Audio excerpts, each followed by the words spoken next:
Hey man, he was in my face. I'm in your face. It don't matter if you win by an inch or a mile. Winning's winning. I don't have friends. I got family.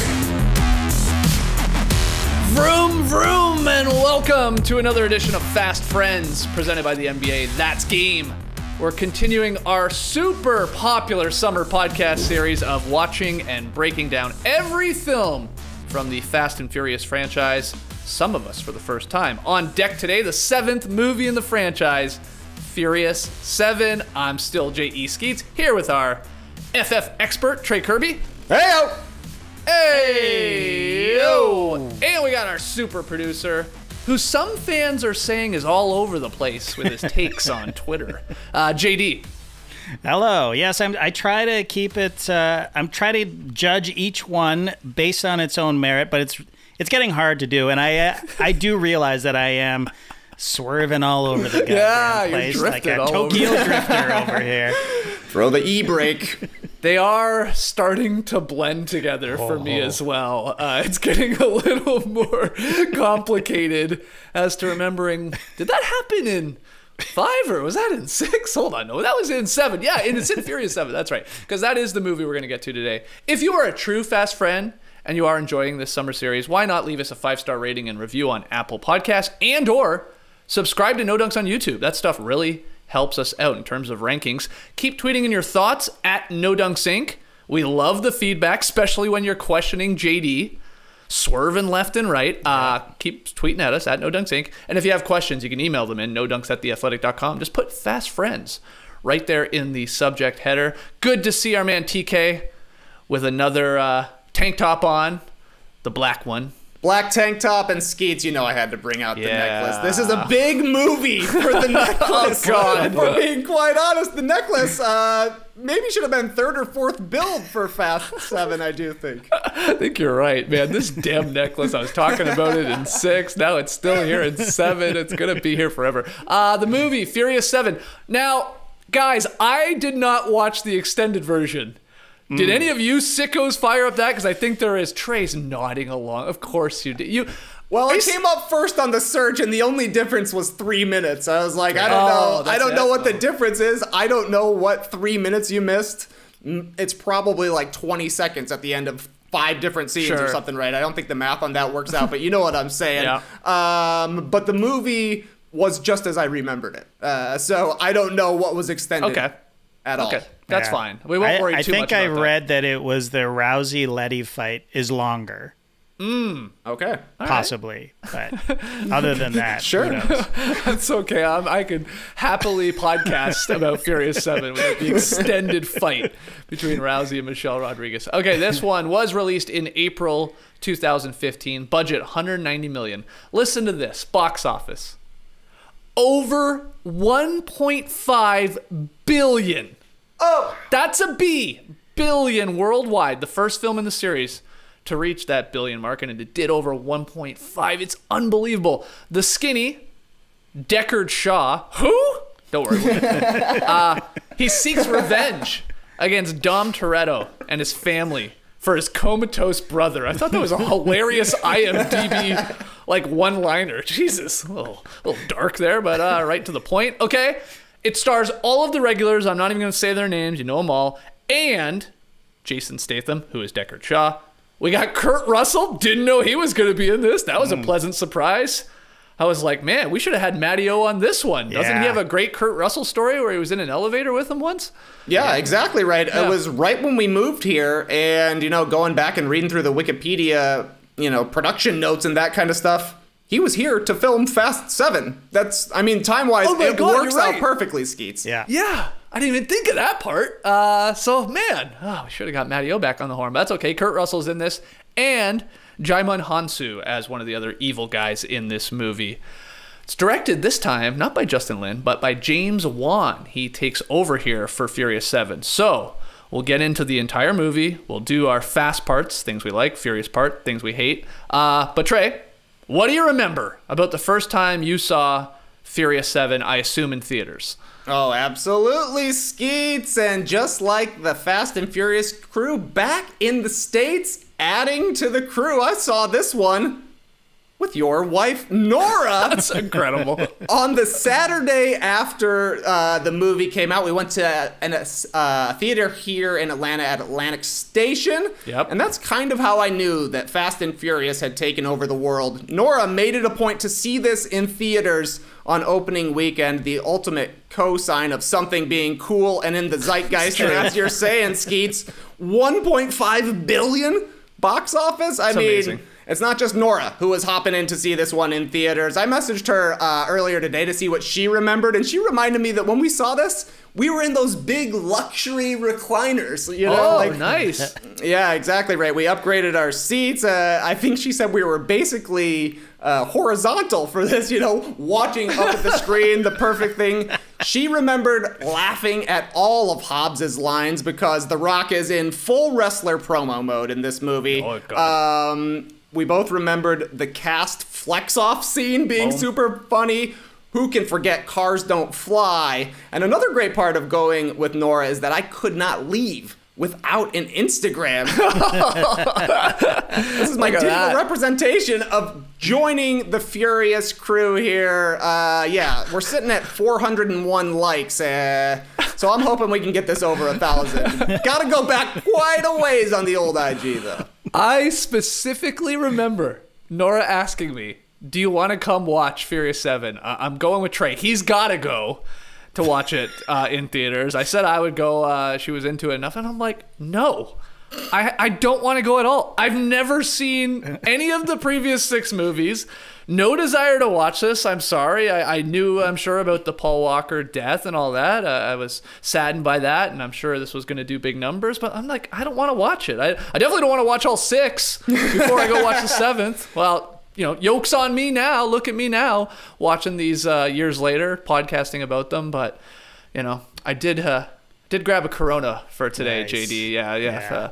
In Paul's honor, and there's a lot of Corona talk in this one. So, you know, cheers to Paul and to Dom getting his Corona in this movie. I'll take a swig. But JD, did you watch this one in theaters? Do you remember? Again, I have not seen any of these in the theater. I don't know why I keep asking you that. That's okay. It's okay. I watched this one on a plane, I think. I have no idea where we were going. We were probably together because when I fly, I'm usually with you guys. True. Yeah. And Summer League? Would that be possible? It could have been. Came out in spring. Do they get it on that plane? You know, system by the summer? Yeah, I think so. Maybe. Yeah. I remember I watching it. It was like I was in and out, just sort of like whatever.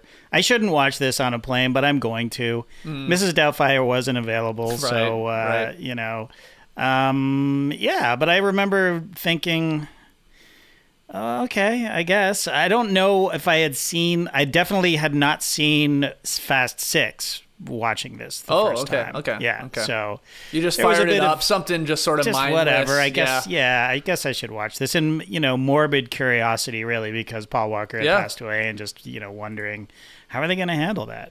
So. Yeah, let's just talk about that right now, right off the jump here. So production was halted on this on December 1st, 2013, when they're making this movie, following the tragic death of Paul Walker, who was killed on November 30th.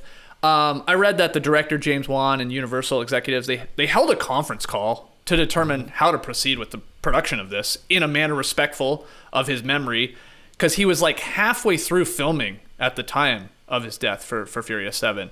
There was some consideration, you know, maybe we just scrap this thing altogether, but of course they eventually resumed production, and then they did a bunch of rewrites to address Walker's absence, probably moving forward in this series, give his character a proper send-off, and then they had to get creative, TK, sort of with making this movie with him only being in half of what they needed, so they used some of his dialogue and footage from previous Fast and Furious films. They used his brothers, I guess, Caleb Walker and Cody Walker, as like doubles and voiceovers and like sort of stand-ins for Brian O'Connor. They got creative with like computer graphics, I think, at times, right? Almost like putting his face maybe on his brother's body in scenes and stuff like that. So pretty wild.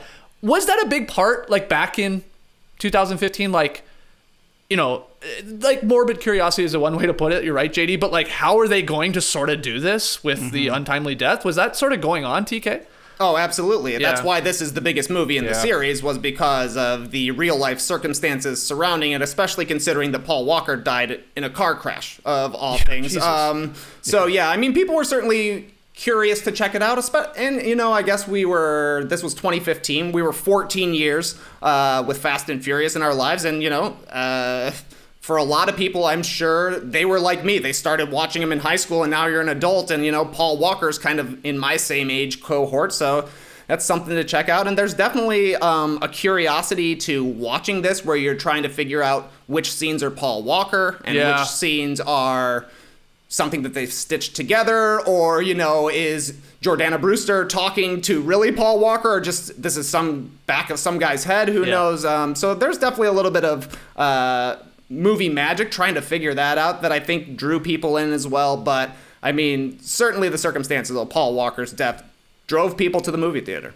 Yeah, I was also watching it for the first time ever, of course knowing that he's dead, but like thinking, are they going to kill him in this movie? That's what I kept thinking. I was like, that would be a little weird. But maybe they do it. It is a movie about racing cars and, you know, jumping out of planes and cars and off cliffs. Like, it wouldn't be, you know, that crazy, especially with the whole he's a father angle and like really drive it home, and then Dom like maybe takes over as the dad as it moves forward. But of course they don't do that. You know, we're jumping right to the end here, and they did something much different, which I actually thought was okay, and was, you know, dare I say, touching. I'm sure there must have been people crying in theaters, like, I'm sure, with the ending and how they did it. Though it is, they try and really lean into it being uplifting. Was that fair to say, JD? Yeah, absolutely. I thought the send off was extremely tasteful, and I wasn't crying or anything, but I was a little bit, you know, got a little verklempt. Just the way they shot the beach scene and how everybody was like, you could tell like he's already gone, like this has already been shot, and we're not watching the characters anymore. We're watching the actors basically say goodbye to Paul Walker, and then he drives off into the sunset, and it was kind of beautiful. And I was shocked when I read after watching this movie that Jordana Brewster, none of her scenes were with Paul Walker. Yeah, because all of her scenes were shot after, because she wasn't available for the principal photography, I guess. So that they did an incredible job, I have to say. Like it was, I was looking for, as you say, Skeets, like which scenes are him and which aren't him, and I you know, there were certain points where you're like, okay, well, I remember that shot from Fast and Furious. He looks 14 years younger there, you know, but for the most part, it was seamless to me. Yeah, I would agree with that. There weren't many times where you're like, oh, that looks weird, or that doesn't make a lot of sense, because they really had to jam it in there from previous footage or the voiceover work or the stunt doubles. Like, you only because you knew that he had passed were you like, all right, something's a little off with this scene. But overall, they handled it, I think, as really well as you can for going along with the movie. And TK, I don't know if you know the answer to this. Is it safe to assume if Paul Walker never dies, like Paul Walker is still in Fast and the Furious? Like there was no plan for him being a dad to Jack and then and then having another baby. And I don't know if that was a rewrite, maybe even. Like, he wasn't being like phased out, I assume. No. Right? I think he was already considering the idea of making an 8th Fast and Furious. And I think that's part of the reason that the next one happened so quickly after this one. I think Vin says something, you know, like doing promo for Fast 7. He's like, Paul wanted to do Fast 8, and when your brother says they want to do it, you have to do it. Vin Diesel lives the real-life Dominic Toretto, Paul Walker is my family, and I think it's great the way he sends him out in this, you know, like, ultimately the way it goes down is that Vin gives Brian the chance to have the life that Paul Walker really doesn't have, and I think it's kind of, I don't know, it's touching to me, right? It's like, Brian gets to go and live with his wife and his family and just raise him and be a dad, because that's probably what Paul Walker really wanted to do with his life. And, you know, Vin knows that. So if it's not going to happen in real life, Vin has the power to make it possible in this movie. So, yeah, I would have to imagine that it was going to be Dom and Brian through thick and thin as long as they possibly could go. And plans had to change. Yeah. Yep. Okay, well, let's get into the movie. I hated it. I'm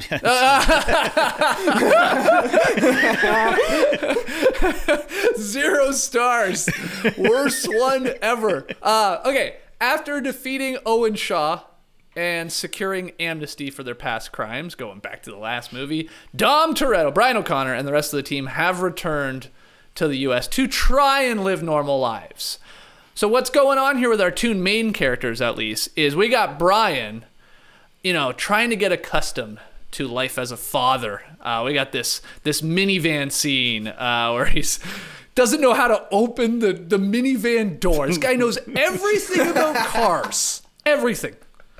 Can't find the open door button for the minivan door. To the point the teacher has to reach in and help him out. Okay. So he's not used to this dad stuff, this dad life. He's not about it, but that's what he's doing. And then meanwhile, you got Dom trying to help Letty, Sweaty Letty, as we love to call her, regain her memory, because she's still got amnesia from the last flick. And he's trying to help her out. He takes her to Race Wars. It's back! I couldn't believe Race Wars was back. I sort of got excited. I mean, it's so long ago at this point. You're like, wow, my God, that's from the first movie. And then I'm like, is that Hector? That's Hector. That's Hector. From the first movie that she punches when she has a bit of a freak out after she wins her race. Got a little tip from Dom. She's racing. I couldn't tell who was racing in sandals. Somebody was racing in sandals. I think it was her. It was Letty, Sweaty Letty. Yeah, I couldn't believe it. Sweaty Letty. Her feet are always sweaty. Yeah, but she wins and freaks out. She's had these it's triggering, right? Being back at Race Wars, and that's why she sort of punches Hector, because everybody's just congratulating. Let her breathe a little bit. But anyway, what do you think of the start of this movie, JD? We'll go to you first with Brian getting used to being a dad, and then Dom really trying to get Letty back into being Letty, Yeah, I mean, I think it was a good strategy for Dom to try to get, take Letty to the familiar places. And I, like you, was kind of pumped about Race Wars being back, They didn't change the name of it, which is unfortunate. Yeah, but how are you going to fit that in, hey, it's Race Wars. Race Wars? What's that? We created Race Wars. Yeah. Unfortunate name, unfortunately. Yeah, Letty should have been like, why did we name it that? Yeah. Why haven't we changed it? We got the brand, we got the trademark. It's going to cost a fortune to switch that. Yeah, or they get there and it's basically like, oh, we're calling it Rumble in the Desert. Right. What's that? Well, it used to be called Race Wars. It's the same thing. Yeah, exactly. But you skipped over the opening of the movie where we meet where we meet Shaw, right? Where I was gonna get to it. You're okay, right. All right. It's sort of a meanwhile thing, but you're right. It is actually the first scene. It is the first scene. But with this, with our two main characters, you're fine with what Dom's trying to do with Letty and Brian getting used to being a dad? Yeah, I mean, I thought it was a good idea to get her in a familiar place. I mean, unfortunately, she got overwhelmed and punched poor Hector. I mean, God. But he could take a punch, and he was pretty good spirits. He was excited. About it, surprisingly. But, hey, it's Letty. Sometimes she goes off, and punches you right in the face. And for Brian, this is where I'm angry. Come on. As you say, Skeets, the guy knows everything about a car. Come on. Yeah. And by the way, you don't... I know that everything changes when you have a child, but you don't need a minivan. You have several cars. He has one kid, yeah. Yeah. So, you can put a car seat in literally almost any car, right? So, but I get it. It's like... You're in it. You want to show him as a dad. You want to show him hating being the dad role. Yeah. Because he misses the bullets. I mean, okay, misses the bullets. But I get what they were doing, but it was still, I felt insulted. And I'm going to say this as well.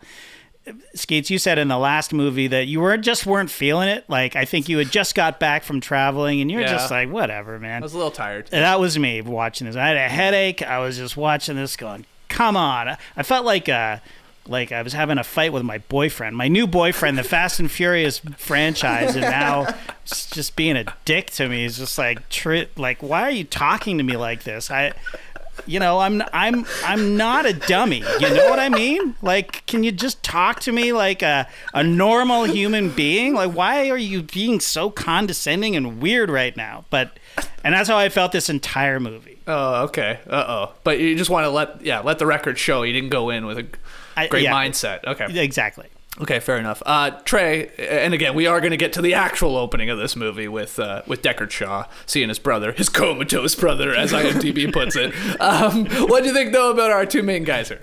Oh, I love it. Of course, Skeets. I'm on the complete flip side. For me, Fast 7, or I guess it's kind of technically known as Furious 7, there's so much fan service, but it's almost like the producers are kind of paying you off. They're like, you've watched so many of these movies, we're going to chock full of references from the first 6 of them, because this is an end of an era here. So I was loving going back to Race Wars. I let out a holy shit. Could not believe they were doing Race Wars again. Love to see Letty still undefeated on screen at Race Wars.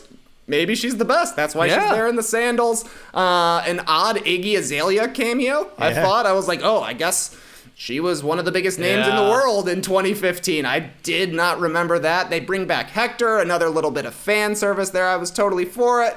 And then you get the contrast with Brian. Dom is trying to get his old life back with Letty. Meanwhile, Brian and Mia are trying to move on to their new phase in life. But you can tell Brian's having a hard time with it. He's still got his black Vans on. Yeah, we saw them. That's a great dad shoe. Yep, Brian's back when he's got the black Vans.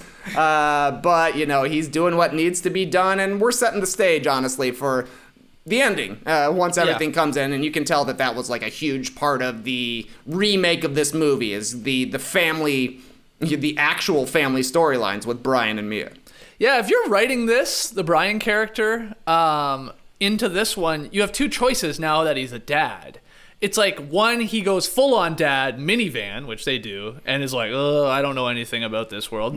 Or, and you've seen it in other movies, he's like the cool dad that rips up there with Jack in the Toyota Supra, and the teacher is like, well, I don't know about this dad. Like, he's pretty cool and hot, but that car seat's really jammed in the back, right? But so, They went with the minivan. A little weird, he can't open the door. I didn't understand that, but it is what it is. And then Nora said she watched this again with me. So in the end, I ended up watching Furious 7 with my wife, which was a beautiful thing. Family. She said, it really is all about family.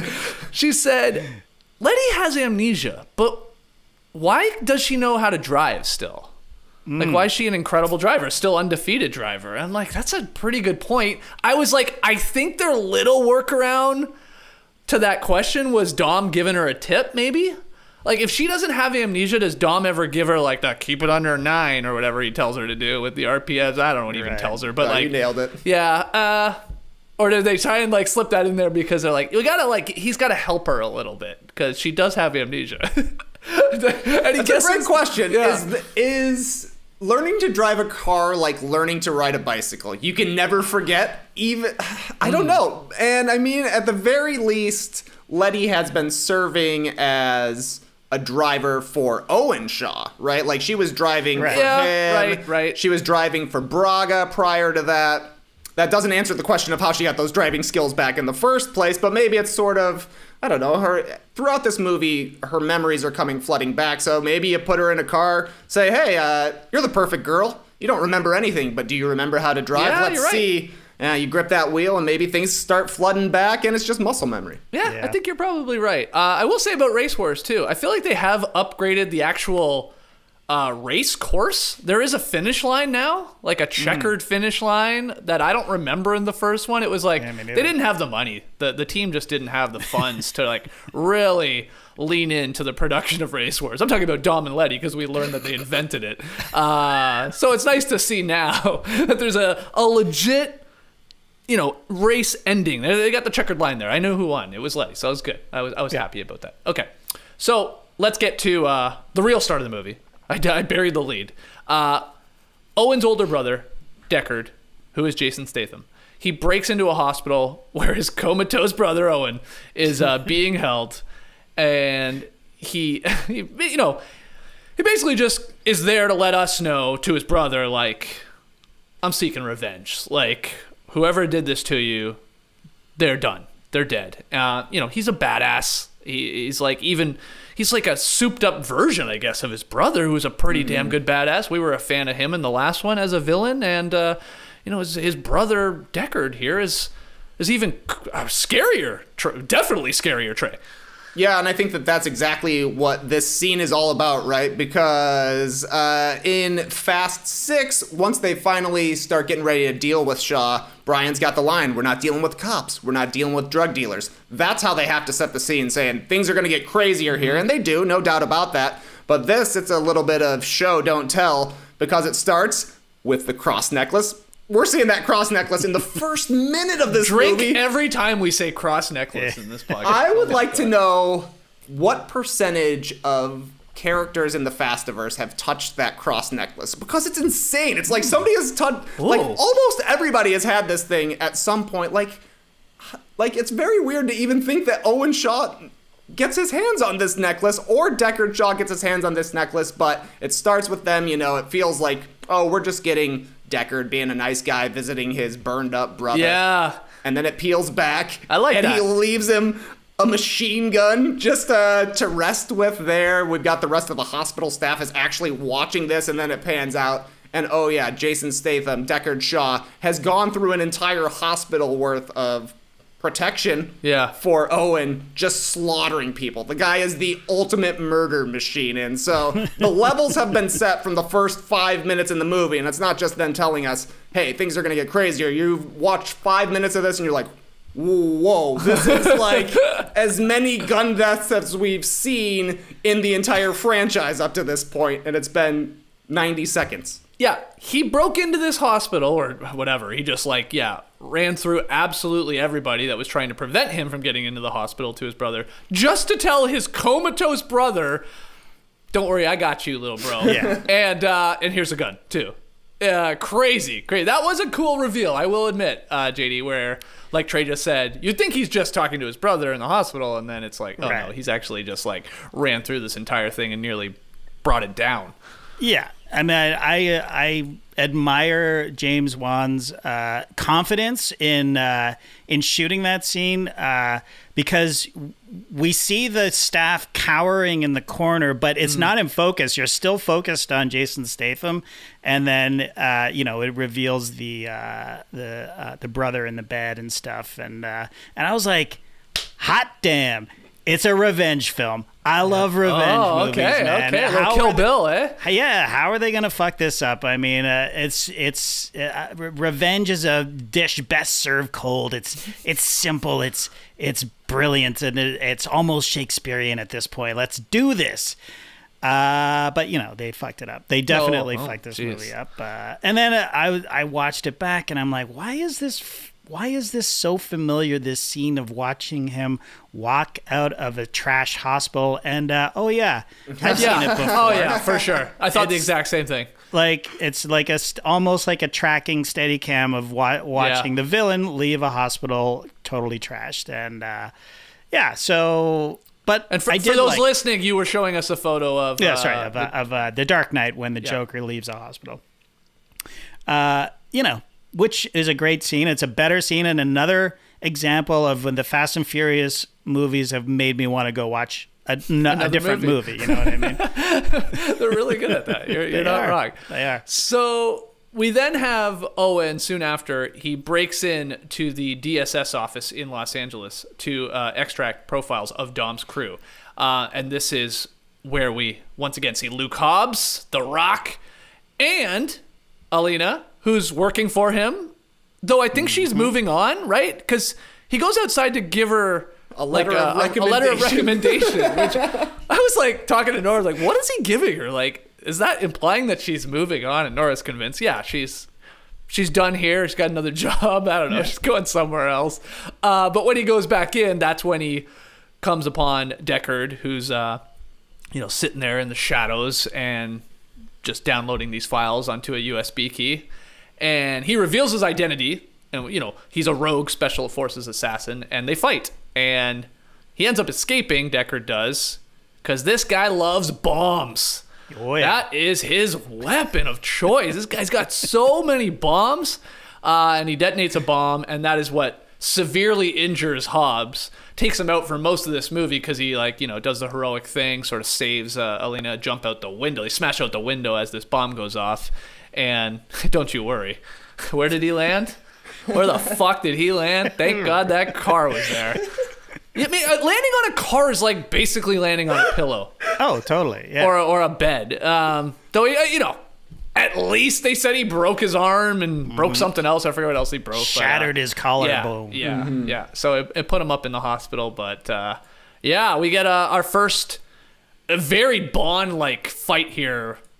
I thought between Hobbs and we're just gonna call him Shaw probably from now on. Sorry, Owen Shaw, you're comatose, man. It's now Deckard Shaw. A lot of glass breaking, Trey. A lot of tables breaking. I think we pretty early in this movie get the rock bottom. Yeah, from The Rock, which I was like, what? As a wrestling fan, I was like, I couldn't believe it. I thought it was shot pretty cool too, and JD, you can chime in on that. What'd you think, TK?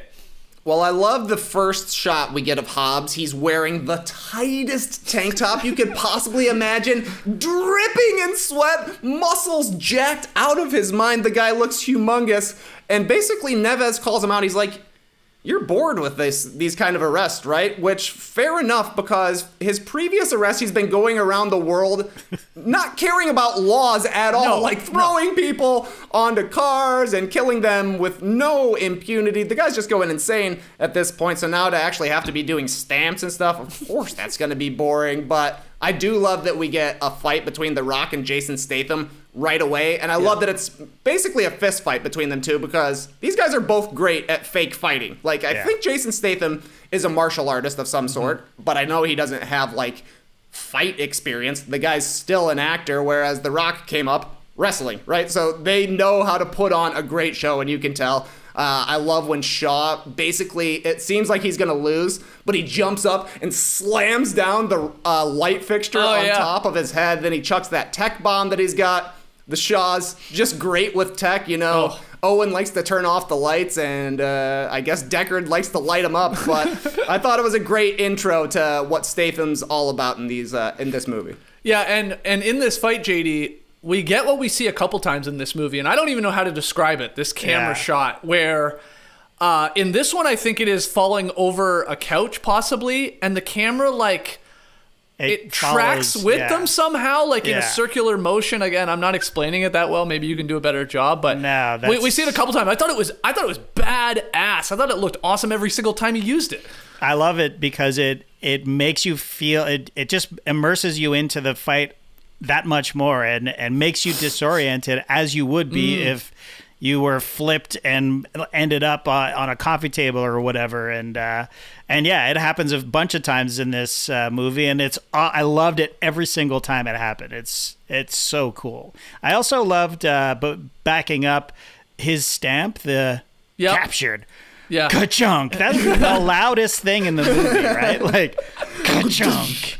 I mean, it has to be. It's The Rock. And I also liked how, you know, for a hothead, gung-ho cowboy that Hobbs is, he was very patient with a guy just sitting on his computer. There was a lot of posturing back and forth, and just like, you better step away from that computer there, son. It's just like, oh man, The Rock. We've seen him now for 3 movies. He started in Fast 5, and then of course 6, and now 7 here, Furious 7. He is just morphing more and more and more into the actual wrestling character of The Rock. Right. Like, this is, if it was Dwayne Johnson or even the character Hobbs, to me, it's completely gone. Like, I almost don't even want to call him Hobbs anymore. This is The Rock. Totally. All these lines, and we saw like little glimpses of it, and he would say some things, you're like, ooh, that's a Rock line. But like, it feels like every single line, TK, I know, you know, JD, I know you hate wrestling, but he is just doing a Rock monologue, and then even, of course, now doing his wrestling moves. This is all who he is now. Yeah, Shaw says to him, I'm here for the team that crippled my brother. And Hobbs responds, it wasn't a team. It was one man. And he's standing right in front of you. The guy is just threatening smackdowns the entire time. It would not be out of place, it feels like, for Hobbs to call Shaw a jabroni. If he would have let that out, I'd be like, okay, fine with me. I guess you are The Rock at this point, but why not lean into it, you know? And I think that, honestly, I think that that's kind of what becomes the problem for Vin Diesel, is that as The Rock becomes more and more comfortable and more embedded in this franchise, people love The Rock. Yeah, I mean, The Rock is like the biggest star in the world, and I don't think Vin was really anticipating that, he's going to become the biggest star in this movie too. That's a problem for me, but I love seeing him lean into it. And, you know, they do a great job of taking advantage of just how massive Dwayne Johnson is compared to everybody else. Even when he lands on that car and Neves lands on top of him and he's basically just like a gigantic human body pillow. Yeah. Like, he looks as big as the car does Yeah. at that point. So, yeah, they, you know, at this point, Dom is a superhero. Hobbs is a superhero. Everybody else is pulling off some superhero-ish moves, but I think those two have ascended to the top of the power rankings from a literal power standpoint, because it doesn't seem like anything bad can happen to them. I know that Dom actually takes some hits in this one. He gets staggered a couple of times, which is good to see, but they feel invincible. Oh my God. I do hope we're getting closer and closer to Hobbs ripping a big fart and then drops like a "Do you smell what the Rock is cooking" or something like that. I hope we get that in 8, or Hobbs and Shaw maybe, maybe in his own movie. Summer's coming to an end and the leaves are about to fall. Down here in Atlanta, the grass is also going to turn brown. And that always freaks me out a bit, because I think, oh no, oh boy, my lawn is dying. What have I done? But it's not. It just goes brown. It's dormant. Everybody can relax. So while Mother Nature does her thing to prepare for a new season, you can do yours by getting free life insurance quotes with Policy Genius. Policy Genius makes it easy to compare quotes from over a dozen top insurers all in one place. Why compare? Well, let me tell you. You could save 50% or more on life insurance by comparing quotes with Policy Genius. That's a lot of bones right there. The licensed experts at Policy Genius work for you, not the insurance companies, so you can trust them to help you navigate every step of the shopping and buying process. That kind of service has earned Policy Genius thousands of 5-star reviews across Trustpilot and Google. Thousands of 5-star reviews. What is this, a No Dunks podcast? Sure sounds like it, Policy Genius. And eligible applicants can get covered in as little as a week thanks to an award-winning policy option that swaps the standard medical exam required for just a simple phone call. This exclusive policy was recently rated #1 by Forbes Advisor. Getting started is easy. First, head to policygenius.com. In minutes, you can work out how much life insurance coverage you need and compare personalized quotes to find your best price. And when you're ready to apply, the Policy Genius team will handle the paperwork and the scheduling for free. Policy Genius doesn't add on extra fees. Thank you very much. Head to policygenius.com to get started right now. Policy Genius. When it comes to insurance, it's nice to get it right. Yeah, so I'm a father of 2, and the old saying sleeping like a baby doesn't mean what you think it means before you have kids. What it actually means is that you had an interrupted night of sleep or you couldn't settle, and that was me a lot before I received my Helix mattress just a few months ago. It's so comfortable that I now say I've been sleeping like a koala. That actually makes sense because koala bears sleep for well over 20 hours a day, and they always look refreshed when they do wake up. And that's how I feel when I wake up after a night on my Helix mattress. And that's really not a surprise that my sleep has improved, because Helix Sleep has a quiz that takes just 2 minutes to complete and matches your body type and sleep preferences to the perfect mattress for you. Why would you buy a mattress made for someone else? With Helix, you're getting a mattress that you know will be perfect for the way you sleep. Everybody's unique and Helix knows that. So they have several different mattress models to choose from. Soft and medium and firm mattresses. Mattress is great for cooling you down if you sleep hot. Mattress is great for spinal alignment to prevent morning aches and pains, and even a Helix Plus mattress for plus-sized sleepers. So if you're looking for a mattress, you take the quiz, you order the mattress that you're matched to, and the mattress comes right to your door, shipped for free, so you don't ever need to go to a mattress store again. Helix is awesome, and they also have the receipts to prove it. They were awarded the #1 best overall mattress pick of 2020 by GQ and Wired magazine. Helix has been recommended by multiple leading chiropractors and doctors of sleep medicine as a go-to solution for improving sleep. So if you want to sleep like a koala bear just like me, go to helixsleep.com/nodunks, take their 2-minute sleep quiz, and they'll match you to a customized mattress that will give you the best sleep of your life. They have a 10-year warranty, and you get to try it out for 100 nights risk-free. That's a long time to really know if that mattress is right for you. And you know what? They'll even pick it up for you if you don't love it. But you will.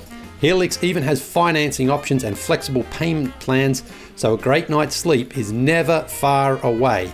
Helix is offering up to $200 off all mattress orders and 2 free pillows for our listeners at helixsleep.com/nodunks. What do you think, JD? I'll ask you first. Of Jason Statham as the bad guy, as the main villain in this, and how he goes about it. I read that he only says 17 lines in the entire film. Really? That's it. And most of them are one-liners, and a lot of them occur pretty early in the movie.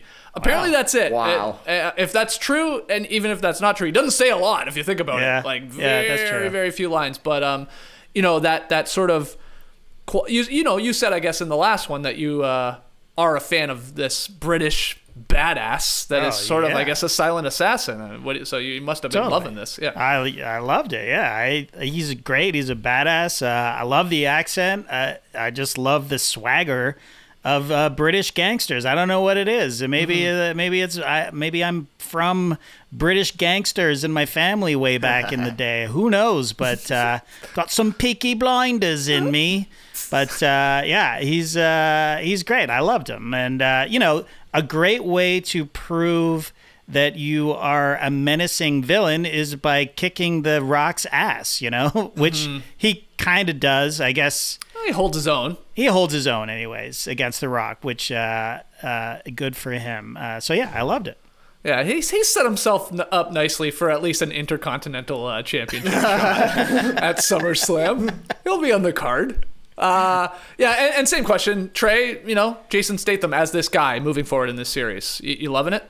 Oh, of course. I'm a Jason Statham fan, starting with Snatch, I feel like was the first movie that I saw him in, and he's been similar characters all the way through. I think at one point Hobbs describes him as a legitimate English badass, which that's just what Jason Statham seems like, and he made an impact because they gave this guy a spin-off basically right away. To the point where there was another character named Shaw before him, and he's not even the Shaw that's in the movie, named after a Shaw. So, I can't believe he only said 17 lines. That's crazy to me because even in this scene where him and Hobbs end up getting in a fight at the DSS office, DSS, I think. DDS would be a doctor of dental surgery, which that would actually be a pretty funny role for Hobbs. He's actually a dentist this whole time. He's just fixing people's teeth anytime they go around. But at the DSS office, he probably has 5 or so lines there when they're going back and forth, kind of posturing to each other. So the fact that he maybe says another 10 for the rest of the movie and is still, a scary villain and keeps showing up at the right places, good stuff. Yeah, but again, it makes sense that, at least according to this trivia that I have, that he says most of them in the first half of the movie. Because if you think about near the end of the movie, he does not say a lot. I mean, I just remember him talking to The Rock when he's, in jail in the detention center at the end. And I can't remember even much more. Maybe like a 1 or 2 lines there, of course, with Dom later on. But it's crazy. Okay, so back to Dom for a sec. Letty and him are, after the freak out at some point here, they're at the cemetery at her headstone because she's dead. Remember? Like, that's what we thought. And she's looking at that. They haven't taken it down. Though Dom straight up wants to smash it. I laughed. The guy's got a sledgehammer. I'm just going to smash this gravestone. I know. And she's been back for a bit. Like, you could have done it with her not there, or at least said you're going to do it, but she's freaking out. I get it. And then she says goodbye. Like, she says, I guess, JD, I got to go. I'm messed up right now in the head. I got to go find myself. And she pieces out. So we don't see her for a little bit. Yeah, and fair enough. She got overwhelmed with the memories that that Dom was trying to trigger, and so I would probably do the same. Like, I need some space. I need to figure this out on my own. So see you later. And typical alpha male just trying to smash things to solve a problem. Suppress You're not going to solve emotions. anything here, Dom, by smashing this beautiful headstone. I mean, hold on to it. Just change the dates down the road. It's a great plot. headstone. Yeah, exactly. That's in actually. Oakland Cemetery here in Atlanta too. Which is it? Yeah. There's a. When is that? There's a scene where they rip out of the cemetery. Yeah. I can't remember where it is in the movie, but I even said, I'm pretty sure that's Oakland Cemetery to Nora, and she was on the old phone going, "Yep, you're right. Yeah. Called it." So I assume. Hold on, I'm assuming the headstone is also there, but I guess that could be anyway. Gotta go find it. Unless somebody's destroyed it with a sledgehammer. Doing what I should have done a long time ago. I guess you could put it on your to-do list. All right, well, Letty's back. I'm gonna go destroy the headstone. Oh, no, sorry, gotta go around the world. Yeah, gotta go to Race Wars first. Yeah. Our annual visit there. So we also have Dom going to see The Rock in the hospital. Where he's laid up. We learned that The Rock has a child. Or Pops has a child. We didn't know that. Never see a wife, do we? I don't even think we know if he is still married or what happened to his wife. Maybe it's something to come. Who knows? But there's an older girl that is his daughter, and she gets in some quips on Dom. And basically we get Hobbs saying, or The Rock saying, like, go ahead and get this guy. Like, he's giving him the okay. Like just go take him down. I'm not going to stop you. I thought in this scene, I just wanted to throw this in here now. I was going to save it till the random notes, but Dom is looking so much like Mr. Clean. Is it the clean white t-shirt? He's got the clean white t-shirt, pretty tight, and he walks into that sterile hospital, and I was like, he's done some work here. Mr. Clean's been here. And then now I can't stop thinking of that creepy Mr. Clean commercial that made the rounds a couple years ago, where he's like grinding on the mop and he's shaking his ass, and it's like, imagine Vin Diesel doing that. Yeah, that's not. They should have.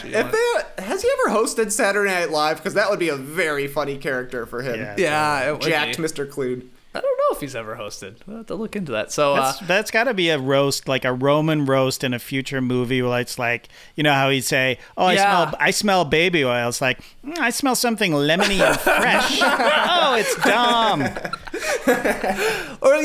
or somebody like he shoots somebody, blood spills all over the floor, and then Roman's like, "Hey, can you clean it up? Hey, you mop it up." What? You look like good. Mr. Clean. Cut to Vin Diesel grinding on a mop for 5 minutes. They can make that the next short, actually. It must be in Vin Diesel's contract. He can't be roasted. He can't be beaten in a fight, and you can't make fun of him either. They don't say ever really anything about him, do they? No, never. Not his team, at least, that I can remember. Okay, so we get the okay from The Rock to Dom. Go do it. Soon later, we got Dom at the house. He is learning from his sister Mia that she is pregnant again, and he's trying to convince her to tell Brian. You should probably tell your husband. He's not doing all that well, if we're being honest, with this, being a dad with Jack. He's doing it. He's managing, but man, this is going to be a lot for him. You should probably tell him. But soon after this, or right there, Brian is there with Jack, actually, with the minivan. A letter bomb that is sent from Tokyo, which Dom thinks it's from Han. What does he say it is again? He's like, what, is Han trying to convert me to a turbocharger? So just mail me a turbocharger. Oh, is that what he said? Okay, he's saying he mailed me a turbocharger. It makes it sound like Han is always sending him like just parts in the mail. Maybe he is. It explodes because this is where we get basically now the scene at the end of Fast and Furious 6, which is Deckard Shaw, after killing Han, killing in air quotes, taking out Han, calling Dom and telling him, getting him on the phone, I guess sort of triggering this package is what he's doing here. But good thinking from Brian there, slams the minivan door shut. Got no problem closing this thing. That's easy to close. He's got it closed, no problem. Just do it manually. And, saves Jack. But everybody gets like taken down. Nobody dies, but the house is absolutely destroyed. Yeah, it is gone. The garage is, I guess, still intact with his charger in there. That's fine. Didn't touch it, but no debris or anything. No, it's totally fine. But yeah, and also within this, we do get and I was so happy, Trey, because I think you said it in the last podcast we did, so the sixth movie, you said something like, every little breadcrumb, every little like line early in a movie, it's coming into play later on. And so Jack throws a little toy car that someone has given him, and Brian says, "Hey, cars don't fly." And I got so pumped.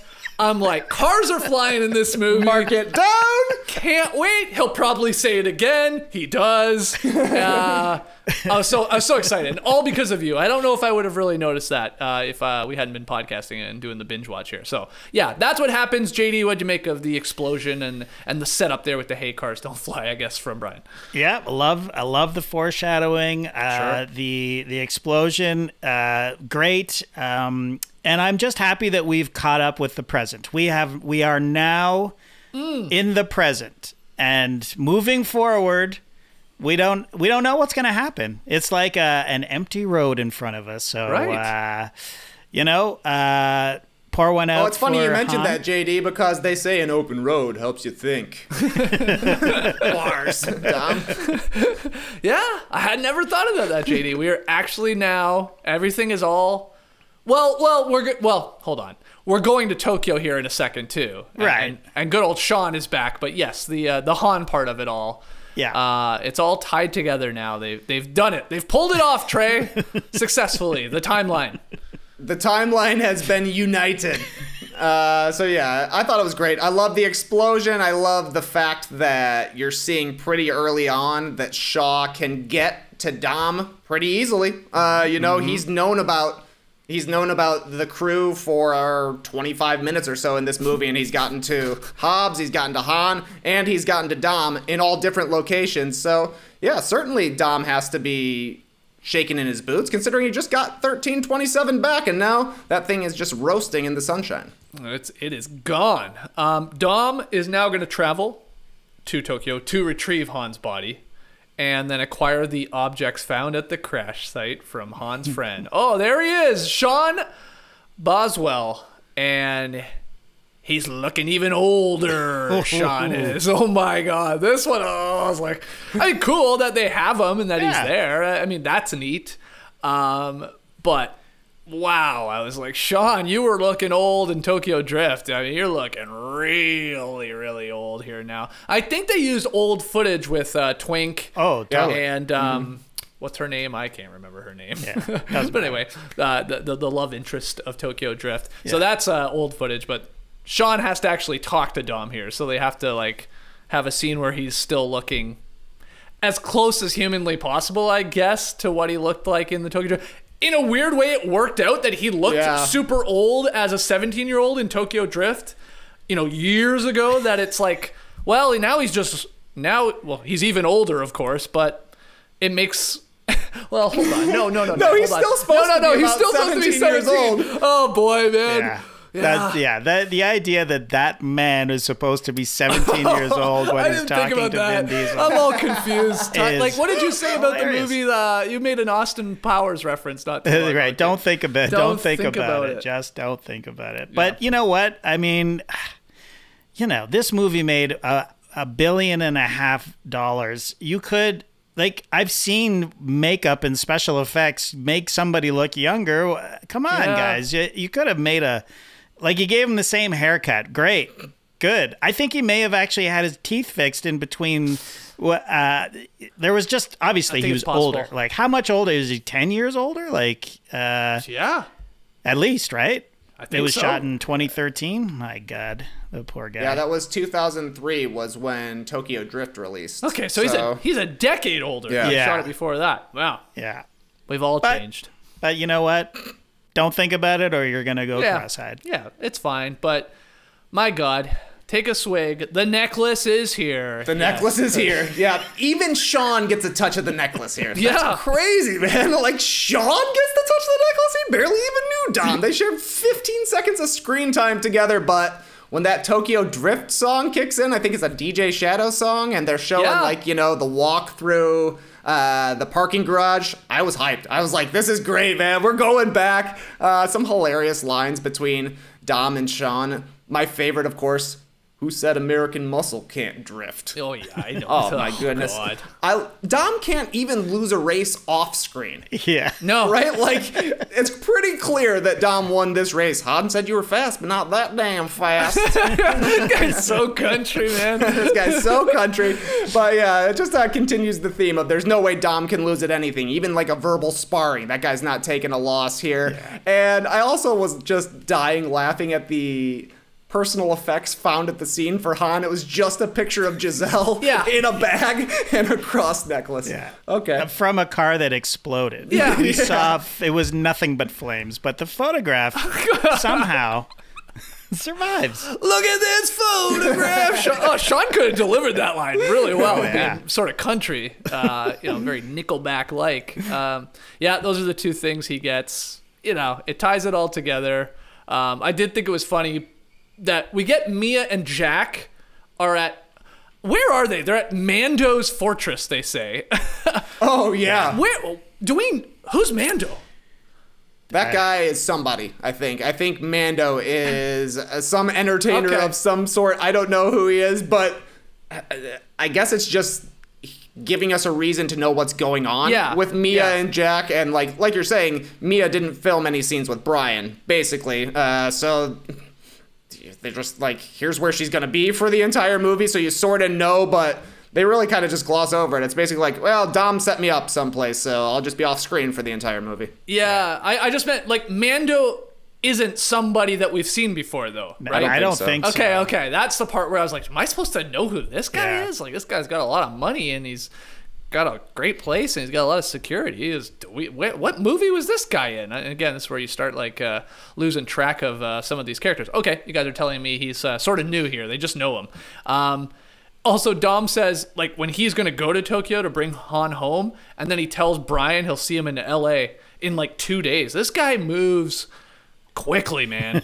Fast and Furious on planes as well. This guy, he must have Nexus. See, this guy flies. Never waits. See, like, that's a pretty long trip. I know you're in California to Japan. Okay, it's a little better than flying from the East Coast here in the States, but still, man, it's not a short flight.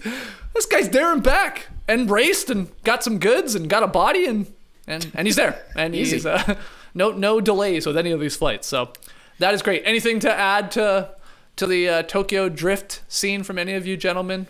No? Okay. I think we covered it. Let's keep it going then. We get a funeral, another funeral here. Dom, we get Brian, we get Tej, who's ludicrous. We get Roman, who is Tyrese. They are mourning. It said in the Wikipedia write-up, they're mourning Han and Giselle. Ooh. I'm like, no, they weren't. No. They weren't. And the reason I bring that up is I wrote in my notes, like, man, we didn't see much for Giselle going bye-bye. Like, no love for Giselle. Yeah. Even Tej says at one point, I can't do no more funerals. Or I guess it's Roman says, I can't do no more funerals. And Tej says, first Han, now Hobbs is laid up of all people? Yes. Wow. They don't even mention her. Yeah. So I guess they didn't go back and check for her after she, saved Han's life. We were talking about that during Fast 6. So, like, go and check on her. She's just, it could be anywhere from 4 to 6 miles up the old runway there, but they never go and look. But, Han kept her picture, so I guess she's being mourned a little. They should have given her a funeral, I think. Yeah. Well, but how much time had passed? Because all of Tokyo Drift happened after the plane crash, right? So, okay. I mean, what are we talking here? And the Jack was how old? I guess he was born at the beginning of the last one, and now he seems to be what, 2 or 3? 3, yeah. I bet it's about a year later, right? Like, is that reasonable? Sure. I think what Trey is saying is right. Throw in the very small line of, I can't do any more funerals. Yeah, perfect, great. Yeah, man. First Giselle, now Han. Just say that even. Mm-hmm. Don't worry about Hobbs. Hobbs isn't dead. He's hurt. He's hurt. He's not dead. I just would have really liked Giselle's line and name in there. Just name drop her. Have some respect. Jesus, yeah. Okay, so they're at the funeral, and this is where Dom, like, smells car. You know, we've seen this before. Brian once smelled oil and Corona on Dom at a funeral. Well, Dom's like, I smell fast car. I smell it. Yeah, I smell a British man. And he takes off and he loses his jacket somewhere in getting into his car. I noticed that. He had a nice jacket on at the actual funeral, but once he's in that vehicle, he's like, that's off. And he chases Deckard to an underground tunnel. Again, I think that's the Gulch here in Atlanta. That's very similar looking. I'm almost positive it is. There's that one part where they go down. I was like, that's the Gulch. I've drank beers with Larry Luke down there before an Atlanta United game. It'd been awesome if Larry Luke's in the corner having a drink. So they're here. They're not here. They're in LA, and they get into their first fight here. They smash their cars into each other. Yeah, is what they do, and then they fought. Do they then fight? Yeah, there's some fighting going on. No, they're about to fight. They crash their cars head on, and then they both get out. Vin has a sledgehammer, right? Yeah, and he goes, always brings it to the graveyard with it. Yeah, and he goes, "Hey, you reinforced your car. Right. That's like weighting your gloves." It's like, what? So this is a thing you do regularly, is play chicken and crash cars like this? This is a thing? And he's accusing him of cheating. Yeah. Cheating at chicken. And then he says, oh, you thought this was a street fight? And then he's about to shoot him, and then the repellers come in. Yes. Okay, that's right. There is it's just a crash. Dom thinks it's a street fight. Deckard says, you idiot, I'm about to shoot you in the head, Mr. Clean. But yeah, this covert ops team arrives, opens fire, and we learn it's led by a man named Mr. Nobody, who is Kurt Russell, who comes to the rescue here. Trey, what do you think of the crash? And, the first, I guess, real encounter between Deckard and Dom. Dom can't even lose a game of chicken. Straight up tied, man. Come on. Take a loss here sometime, buddy. Make yourself look better on the come up. But I don't know. I mean, we've seen one game of chicken so far in this movie, or in this series, and I think it was in Too Fast, Too Furious, right? Where I think it's Brian ends up pulling it against either Fabio or Fonzie, whichever of those two guys it is. But in that one, the villain flinched. In this one, neither of them flinched, and I think that's supposed to tell you something too. I liked it. And then it seems like, oh no, Dom's really in trouble here. We know that Shaw is not playing by the same rules that they are. He's not trying to get in fights here. He's just going to shoot you in the head and move on to the next thing. He's basically Jason Bourne. His government has abandoned him as an assassin. But, change up. There's another new star in this series here. Mr. Nobody, Kurt Russell. I was happy to see him. He's a good old action hero, so I love when like a new movie will do that, bring back somebody from the previous generation who was a big star in movies similar to this, so I was loving seeing it. I read somewhere that they wanted like Denzel Washington to play, I assume, Mr. Nobody. They wanted him like in a smaller role in this movie, somewhat like a big name like him. But I don't know why it didn't happen. Maybe like filming reasons, or maybe he just didn't want to do it. But yeah, Kurt Russell, I think he's pretty good. He's pretty believable as this Mr. Nobody. Yeah, you're a little bit like, what the hell? Another guy? Another guy with a bunch of money and all the tools and like really wants this thing. And like you immediately think, which is a weird little twist, like he wants this God's Eye, which we'll get to, and what we end up tracking down. But he's like, I'll help you then. And like, I'm convinced the entire time, like, he's going to turn on you. He doesn't care about you, Dom. Like, he's just using you to get what he wants. And then, nope. He's like, okay, cool. I'll help you out. Okay, here you go. Yeah, totally. Let's use it now. And so I was like, okay, I didn't see that coming, at least. That wasn't a classic trope. But yeah, we get him here, and he's gonna help them out, JD. And we go to an air base, I guess, or something like that, in El Segundo, California, I think. Yeah. Don't lose your wallet. Yep. Secret base somewhere. I too was very happy to see Kurt Russell. I love Kurt Russell. He's perfect for this role. I was the same as you, Skeets. I thought, this guy's gonna double cross them. And that's the great thing about Kurt Russell, is that he's got this smarmy charm to him. So it's like, is this guy for real, or is he just pouring on the charm? And you never really know, and that's good. Like you're sort of always on your toes when Mr. Nobody's around. He won't even tell you his real name, and then he takes you to this awesome hangar with all these gadgets and toys, and this is it's a perfect sort of here's the guy that's going to usher us into the new level, the secret new level. Achievement unlocked. We are in spy mode now. We have officially crossed over into the Avengers, James Bond. Like, there's no going back from this, and I'm happy about it. This is where I want to be. This is my wheelhouse, this is my comfort zone. You know, I love this stuff. Yeah, that necklace gets passed around more than the Infinity Gauntlet at the end of Endgame. One thing about Deckard I just thought of too. Totally opposite from his brother Owen, whose code, if you remember, was precision. Mm-hmm. That's not Deckard. All he does is like throw bombs, not very precise, and will jam or ram his car into another man's car, like no problem. Like, I think what I'm getting at here is I can see now how little brother Owen lost the way a little bit with his code about precision when he went crazy with the tank. He's like, that's what my brother Deckard would do. Just get this tank and run all over people, because that's what he would do, for sure. Okay, so Mr. Nobody says that he's going to help Dom and the crew stop Deckard if he helps him get God's Eye, which is a computer program that uses digital devices to track down a person and save its creator, a hacker named Ramsey, from this Nigerian terrorist named Mose Jakande. So, yeah, a lot going sort of on here. Mr. Nobody gonna help Dom get Deckard if they get this God's Eye thing, but also you got to get the creator, this hacker named Ramsey, from this other bad guy named Jakande. I think I have that right. Mm-hmm. Correct. Right? So it goes, it's gonna go get Ramsey, get God's Eye, get Shaw. That's the path of the movie here. And you can use God's Eye to find Deckard.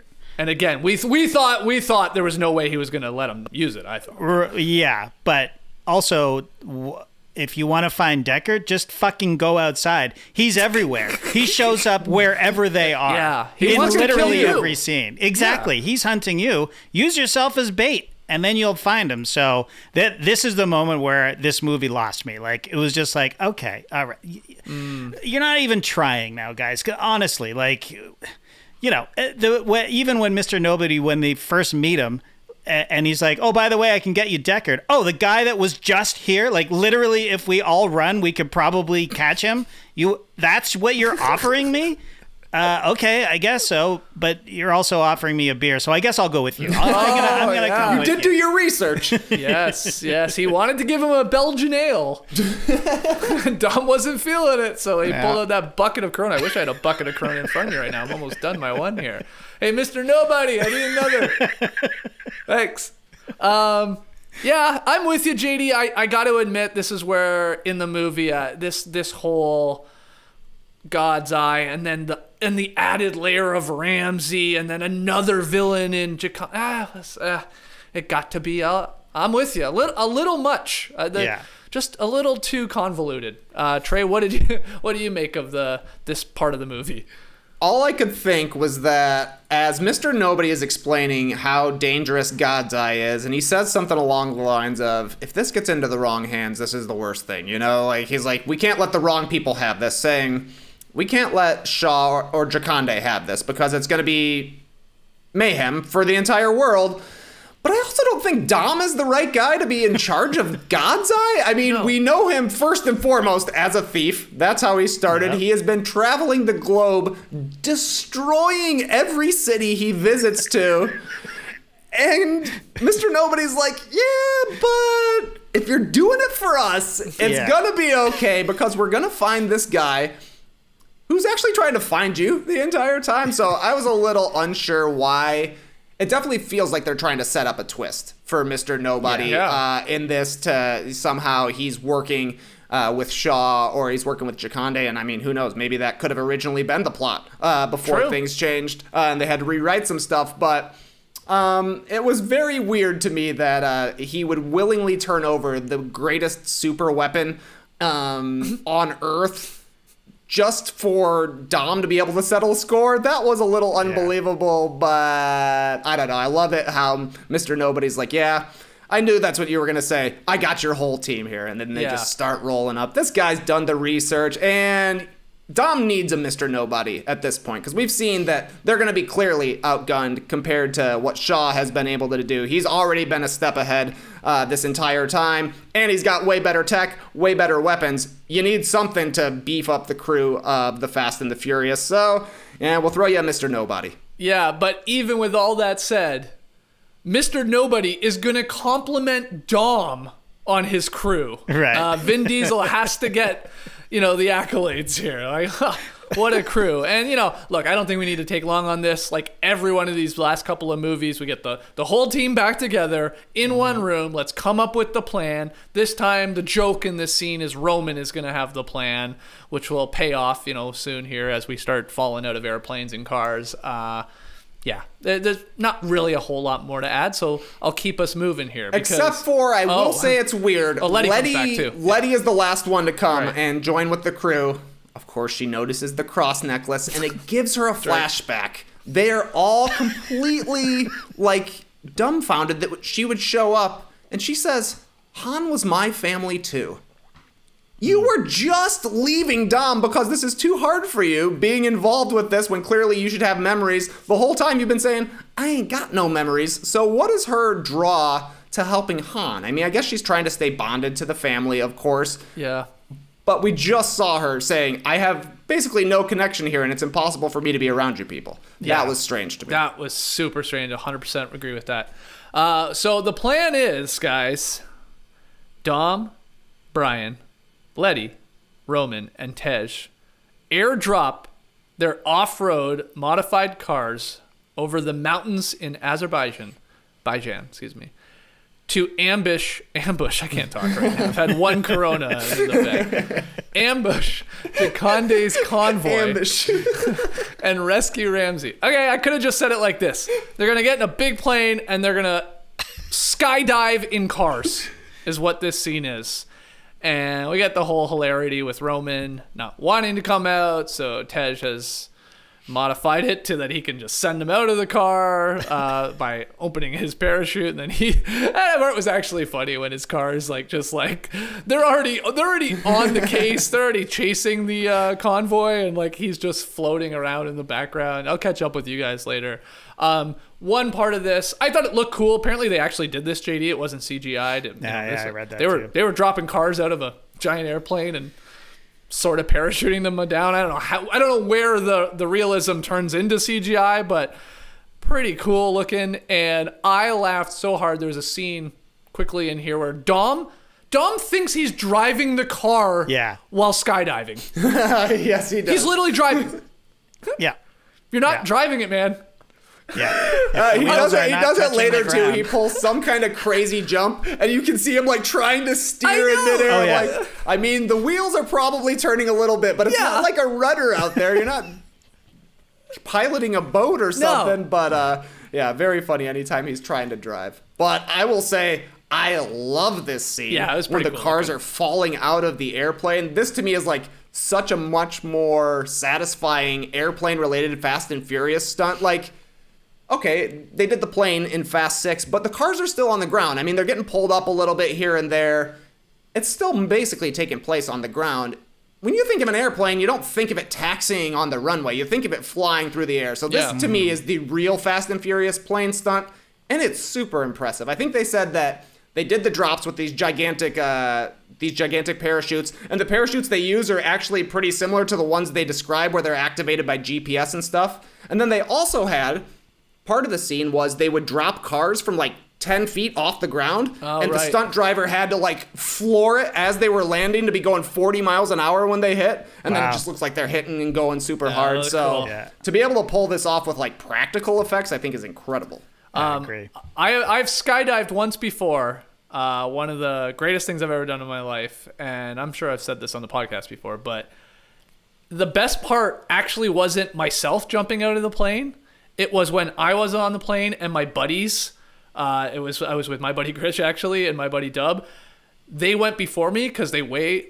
I don't know why they did it, but they said it was because they weighed more. I think it was just where we were on the plane, maybe. But that was the most exciting part, was when they went to the edge of the plane and the door is open. And of course, like, we've got like a professional like attached to our back, but it's like seeing your friend just like fall out of the airplane was like the crazier. It was in a weird way. It was a crazier rush than myself going to the edge of the plane and jumping out. It's just like, and maybe it was because it was like before I had actually done it. It was surreal. So like this took me back to that, and like the cars like just zipping off the back of it looked pretty badass. And we get the little humor there with Roman. But what'd you think, JD, of this scene? Yeah, I loved it as well. I was very surprised to see that it was mostly practical what they did, and I was scratching my head like, why would you do that? But then again, it looked amazing. So kudos to them.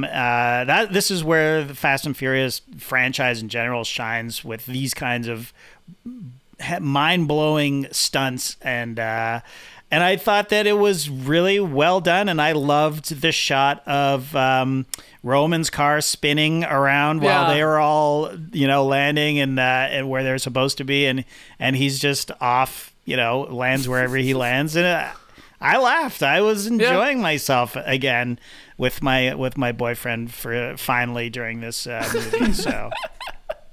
Well, this is just the precursor, them falling out of planes, to this crazy, crazy scene here where so much happens, because they're trying to save Ramsey from the bus, which Brian basically ends up doing. He has a fist fight on there. Again, we get that cool camera that flips because the bus ends up flipping. Roman does show up. He saves Dom by flipping Shaw, because Shaw's there. We don't need God's eye. You called it, JD. He's there. Brian ends up hanging off of that bus that flips, which is then hanging off the side of a cliff, and he like scurries his way up and runs up the bus while it's sliding off. He is not going to make it, but Letty provides the, let's call it a drift assist, as she like sort of skids in there, puts her spoiler over the cliff, and like he grabs onto that. Awesome. Like we're not even done here. Like we have them going down the cliff. I guess that is Dom with Ramsey, right? After they were surrounded by Jakande, he just like he does a cool drift move. He does his burnout and kicks up all the dust, but he's completely surrounded. He can't go anywhere, so he decides to just take it off the cliff. I thought he had like a backup parachute. Oh, totally. I was like, okay, that's pretty lame, but when you do jump out of a plane, you do have a backup parachute, so maybe they threw it on this car. But nope. Yeah. He just, because the car's been modified to like withstand this, he tells her to put on a helmet. He doesn't need one. He's got a big old noggin. And I just went through everything there. So Trey is there specific from this insanely long scene from the start of them jumping out of the plane in their cars to, I guess, the ending when they Brian survives and Dom and Ramsey survive. Like, what was the craziest part to you? Incredible scene. Starting with the plane, or with the cars falling out of the plane. I think it's great to see Tej like finally driving in this. Ludacris is out in front leading the battering ram. Dom at one point says, "It's not just about being fast. You gotta respect the Furious," and they're going with the Furious here. I also like a little bit of subversion of expectations here, because we've seen them chasing down a bus or a tanker or a semi like this so many times. You think, okay, they're gonna pull off some kind of thing, Dom's telling Letty, go hook up to this. Shoot your carpoons. We got carpoons. And you think this is going to be smooth. They're going to pull this off very easily. But oh no, the game has changed. Look at these massive machine guns they shoot out of the back of this. Not to mention, we've got a martial artist who's going to fight you here. So I liked that part of it. And then, the Brian running up the side of the bus, jumping and getting saved with the drift spoiler. Incredible. The best Brian stunt in the entire franchise for sure. And I think it definitely overshadows, but I think the chase full speed down the mountain when Dom and Shaw are kind of like going side by side, and they're having to go through all the trees, and you can tell, they're in the mountains, so it's obviously very steep. It feels even more high speed than usual. You don't actually know how Dom's going to get out of it once he finally gets cornered on the edge there. does the hilarious donuts for just a while. Like, I don't know, maybe if you're Jaconde, let off a couple of shots, then when he's just spinning in front of you, you know he's right there. Crazy to think that if Jason Statham only has 17 lines, one of them is this scene where he's watching it and he says, interesting. They burned one of the lines on interesting. Down to 16. Yep, down to 16. But I don't know, Roman coming back, the way Dom gets out of it, the Brian jump. This is a great set piece. Yeah. JD, grade this set piece. You loving it? Oh, I loved it. Yeah. I mean, the only part of it, well, there were two things I didn't like. One was we didn't need the drift assist, I don't think. Like, he could have just grabbed a stick and I would have been just as satisfied. Like, it actually took me out of it, having this ridiculous move, like as if she would be as if she able could to, like track that he's not gonna make it totally. Running up a bus, or even see that he's on the bus at all. Like, it's angled weirdly and she's in a car, but anyways, it's a Fast and Furious movie. You got to incorporate the cars. Fine, I'm fine with it in the end, but I was sort of like, okay, like after a huge set piece like that, and then I'm like going, oh, come on, you know, like, if he had just grabbed onto the cliff and she could get out of the car and help him up and say, you all right, man? Then I'm good. And the other thing that I didn't love was like all the posturing and all the, hey, put your helmet on, this is going to be crazy, you know? And I thought exactly the same thing, Skeets. He's got a parachute, or maybe the fucking thing has wings. I don't know. But like, that's a lot of confidence and a lot of like posturing and just being a badass when your plan is to drive your car off a cliff. I mean, it's just probably a stupid thing to do. You're probably better off just surrendering, really. But okay. But this is this was all this.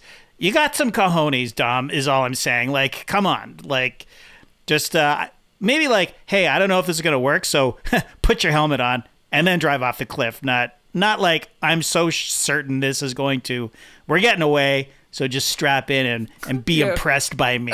Drives off a cliff. I mean, come on. That was the plan? Yeah. We're improvisers. What can I say? Hey, it worked, and they do escape. They avoid, obviously, Deckard Shaw. They avoid Jaconde. So now they've got Ramsey. That's a big piece here.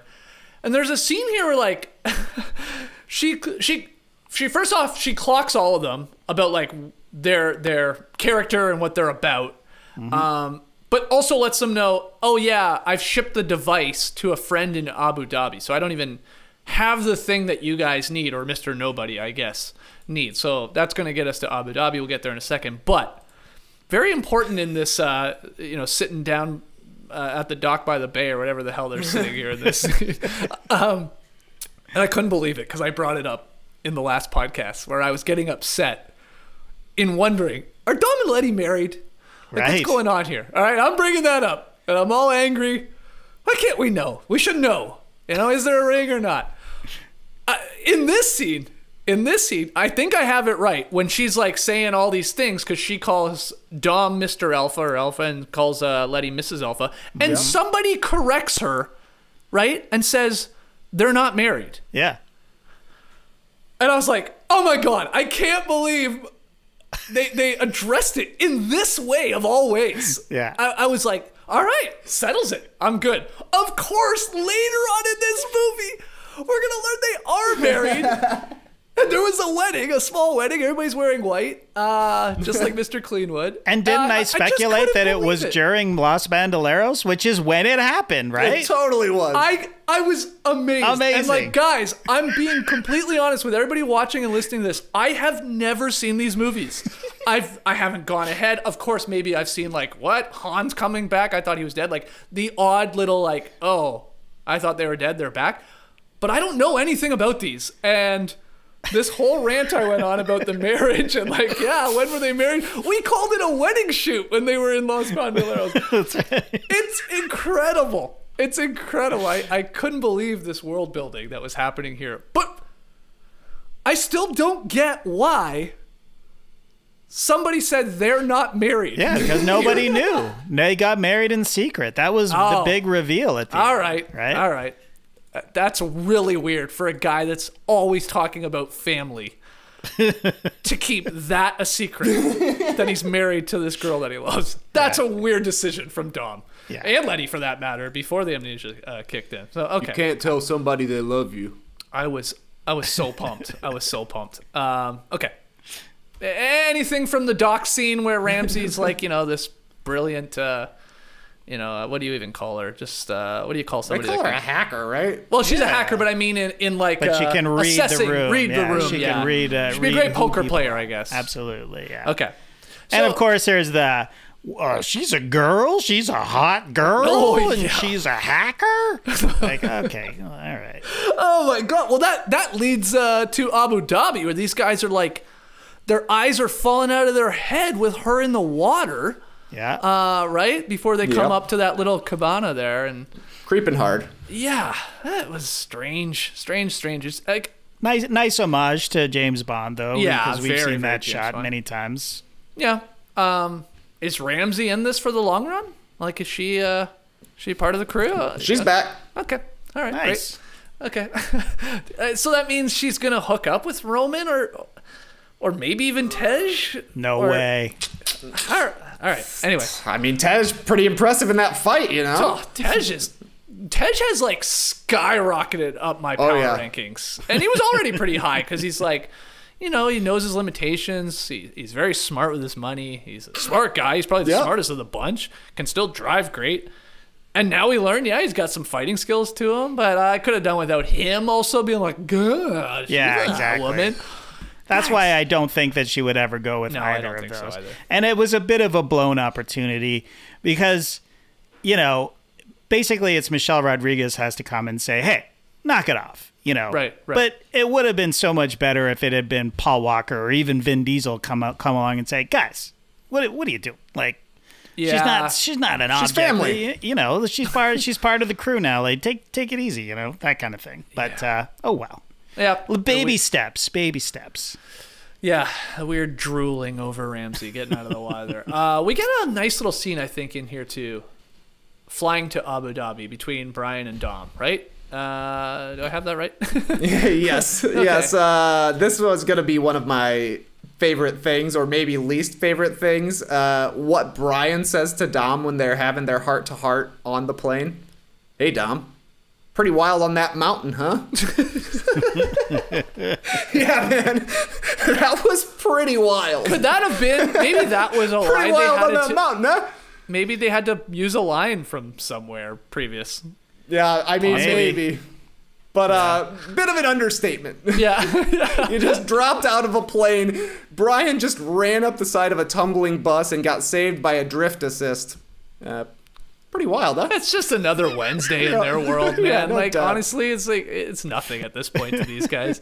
Okay, so they're in Abu Dhabi. They learn, they got to go steal the flash drive containing the God's Eye chip from a billionaire, which is hidden in a Lycan Hypersport, like in a vault in a penthouse.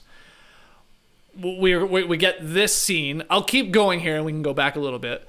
And then with God's Eye near telecommunications repeaters, Dom, Brian, Nobody, and his team track down and capture Deckard. But they're ambushed by Jakande and his henchmen and forced to flee while Jakande, oh my God, obtains God's Eye as the injured Mr. Nobody calls for medical attention. Okay, a lot going on here. Yeah. Start with the break-in scene up in the party where Roman does his work. His little comedy bit on the mic, and we have Brian and Dom breaking into this room with help, of course, from Ramsey and Tej, and we get more flying cars going from one tower to the next tower to the next tower. Unbelievable. We had a third tower in there. JD, try and walk us through this. I mean, you washed over a lot there. Ronda Rousey shows up there, and a couple of. This is back to me not liking this movie because it's just insulting my intelligence at this point. Again, what do you do with a state-of-the-art weapon, the surveillance tool that's never been invented before? Why, of course, you put it in your car, right? Like you install it into your car with all of your banking information and all of your other personal microchips. That's what you do. Where does this billionaire keep his car? Why, in the penthouse, of course, right? In his walk-in closet, it seemed. I mean, like, not even displayed. Yeah, it's just tucked away. $3.4 million car, whatever it is.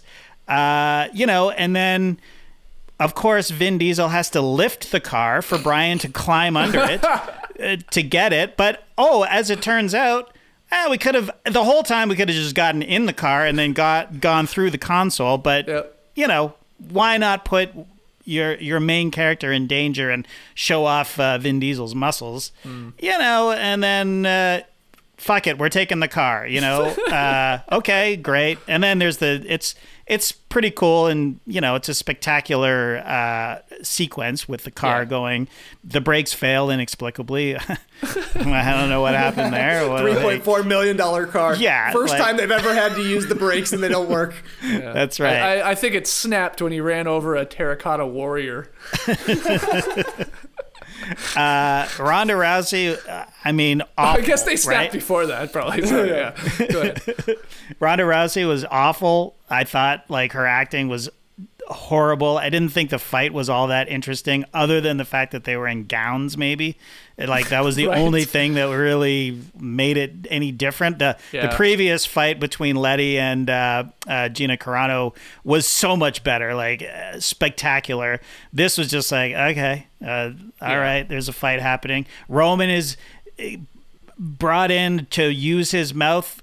Again, failing miserably, completely, all it is just... Whoa, wait, why did he fail on this one? He brought a lot of attention to himself, at the beginning. I know, but it would have been better if he had been funny and actually engaging. That would have been distracting. It was just pure cringe. It's listen, Fast and Furious, I know you guys listen to social media and podcasts and stuff for ideas. Bring in a couple of writers, punch up the script, guys. Roman, Tyrese is a huge talent. Use it. Make him funny.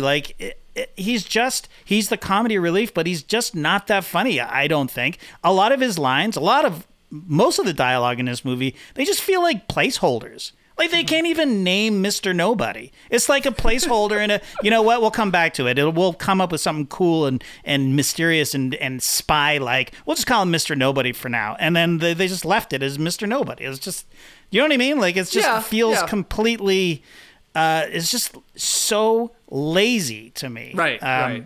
I think though with Roman at this point now, they almost can't have funny lines for him. They have to make every line this cringe line for even Tej on the radio, who's very easily distracted, I will say, listening to Roman, always going did he just say that? Oh, he just said that. It's all right, focus, man. Get to hacking and don't get to hacking. Turn it down a little bit at least. But. Yeah, I thought he did his part for at least the first part. He did distract him. Yeah, T-Pain pretty upset.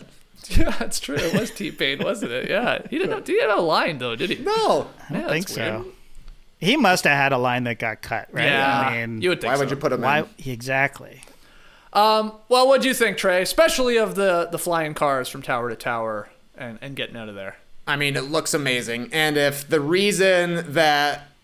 whole reason that the car is going to be up there is literally just this guy's a billionaire, then that's got to be the reason. Because why else are we jumping from 100-story building to another 100-story building? And I also do think it's kind of I don't know if it's a twist, but I don't know why I wasn't expecting him to go to the third tower. Same. I'm they're just going to land on the second one the first time I saw it. Clearly, there's 3 towers there, so it makes sense. And they're lined up basically for the jump.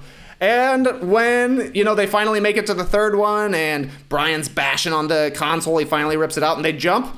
I was sick to my stomach. That's one of those things, anytime I see a height in a movie, it just makes me feel sick to my stomach. And it hit me for sure. I'm with you, JD. I was not impressed with the Ronda Rousey fight. It looked 10 times more choreographed to me than the Gina Carano fight from the previous movie. Like, you know, Ronda's finishing move was an armbar for a long time, so it's like we got to put in all this technical stuff, whereas in Fast 6 they were just battling like in the middle of a subway, fighting as hard as they possibly can. This one just looked you know, a little bit like dancing, a little bit like fight dancing to me, but I don't know, those moments flying in between the cars don't fly, going in between all the towers, it looks so cool. And I mean, that's what I really like about this movie, is that's clearly the high point of stunt work in this one. But unlike in Fast 6, I don't feel like James Wan tries to one-up this later on. You know, we get to this later. It's going to be basically a shootout rather than, you know, another crazy sort of stunt here. And I think that's the smart move. It's like, clearly you're not going to be able to beat this in this movie. Right. So let's find another way to go about it. Well, yeah. The theme of this movie is definitely, hey, Jack, you toddler, you're wrong. Actually, Brian, you're wrong. Cars do fly, because we got a lot of flying cars. This one, you know, they're flying from building to building, falling out of an airplane. Even Dom flying off a cliff. Dom's going to also fly his car up in the air and attach a bag oh so conveniently to a helicopter. I mean, that's the theme of this one. It's like, nope, cars do fly. Watch us come up with as many ways as possible to show you. I was going to ask just quickly here. I know we're running long, but we have too much fun with these. Who is the best dressed? Because they had to get dressed for this party. Who was the best looking of the Fast and Furious crew, JD? Oh, you know I'm a Brian man. Always looks sharp. Yeah. They all looked great, though. Yeah, I would agree. I mean, I get Roman went with the white tux. Yeah, he had a white tux. Vin was in black and white, kind of standard. Wear a tie, though. Come on, man. You're going to a You're in where are they? Dubai, Abu Dhabi. Abu Dhabi. Yep. Yeah, put on a tie. Come on. You're going to a billionaire's party. Yeah, I agree. My favorite part of the crew getting dressed up is that when they show up to the prince's party, they roll up in all their cars. Dom, rather than driving a classic 1970s American muscle, he's driving the new Dodge Charger because it looks a little more sleek, a little more dressed up for this. That to me was like his real concession to luxury. He's like, well, I guess I can't show up with a Hemi solid block or whatever they're called. I better go with something a little bit more up to date and modern. Yeah. Also, we get a shot of his feet when he's in the car, and he's still wearing like combat boots. They're just patent leather. It's just like, come on, just put on a pair of dress shoes. Never. Absolutely not. Last year I was looking to start a workout routine from home, and I had heard about Peloton, so I downloaded the app for a free 30-day trial. I put in my fake username of Barry Fisher, and I was on my way. Why the heck did I use a fake username, you ask? Well, I didn't think I would subscribe past the 30-day free trial. But Peloton, it hooked me. It is way different than other workout sites I've tried. A year later, I'm seriously hooked. I even use my real name now, Tass Mellis. Come follow me. One thing that sets Peloton apart from other workout videos is that the instructors are recording classes all the time. They go live, and then it's up, so it feels really, really current. And I find the urge to keep up with them. It's not just a library of videos that were recorded who knows when. They were recorded yesterday, the day before that. They talk about current events. These people are interesting. They're my friends. Like my girl Jess Sims, a former college basketball player. Or my man Adrian Williams, a budding photographer. Or Selena Samuela. Man, she can sing. Speaking of music, one other thing, they use real music. Recently, I've done a 45-minute full body strength to Migos, a 60 minutes bad boy entertainment workout, a Lil Wayne run, a 90s fun run, an EDM boot camp, a 45-minute versus Rick Ross and 2 Chainz. That's a game changer.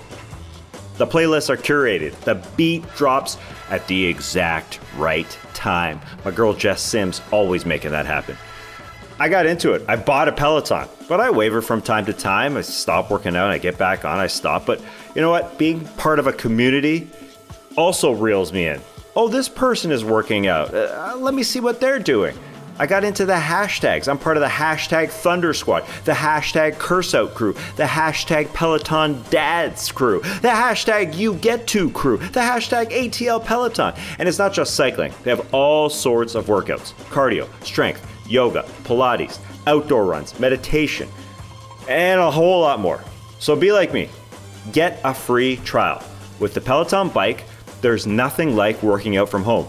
Learn more at onepeloton.com. New members can try Peloton classes free for 30 days at onepeloton.com/app. Terms apply. That's onepeloton.com. Hey, does this sound familiar? You got one device that lets you catch the game live, another that lets you stream your favorite shows.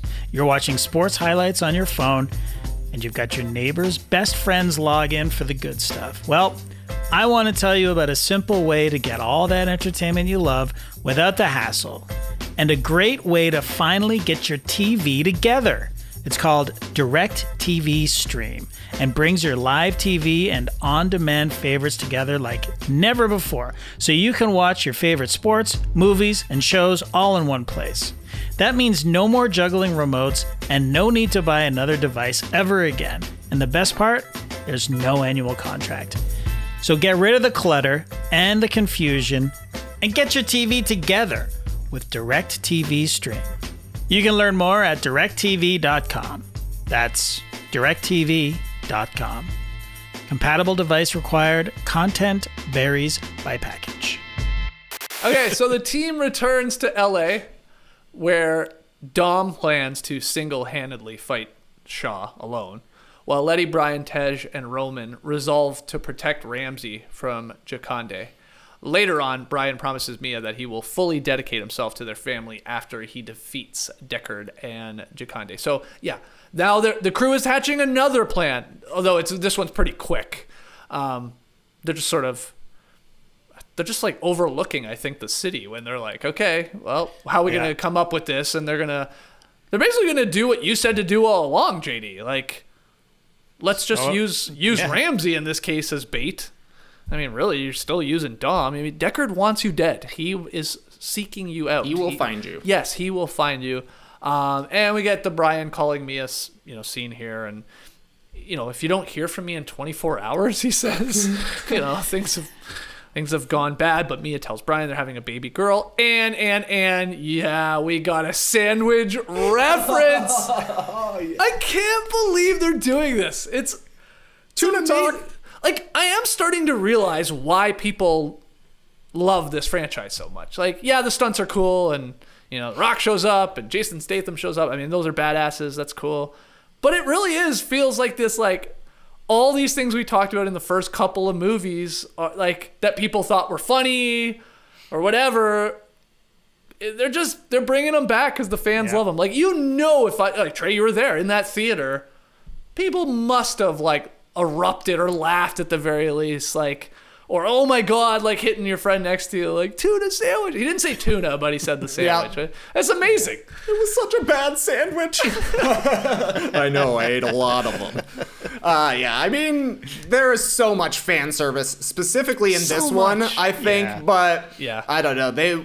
I would say they batted 1,000 for me. Rewatching 7 again last night, and this one was one of the funniest. The fact that they even thought to bring back sandwich talk was ludicrous to me, but I totally loved it. Somebody recently shared with us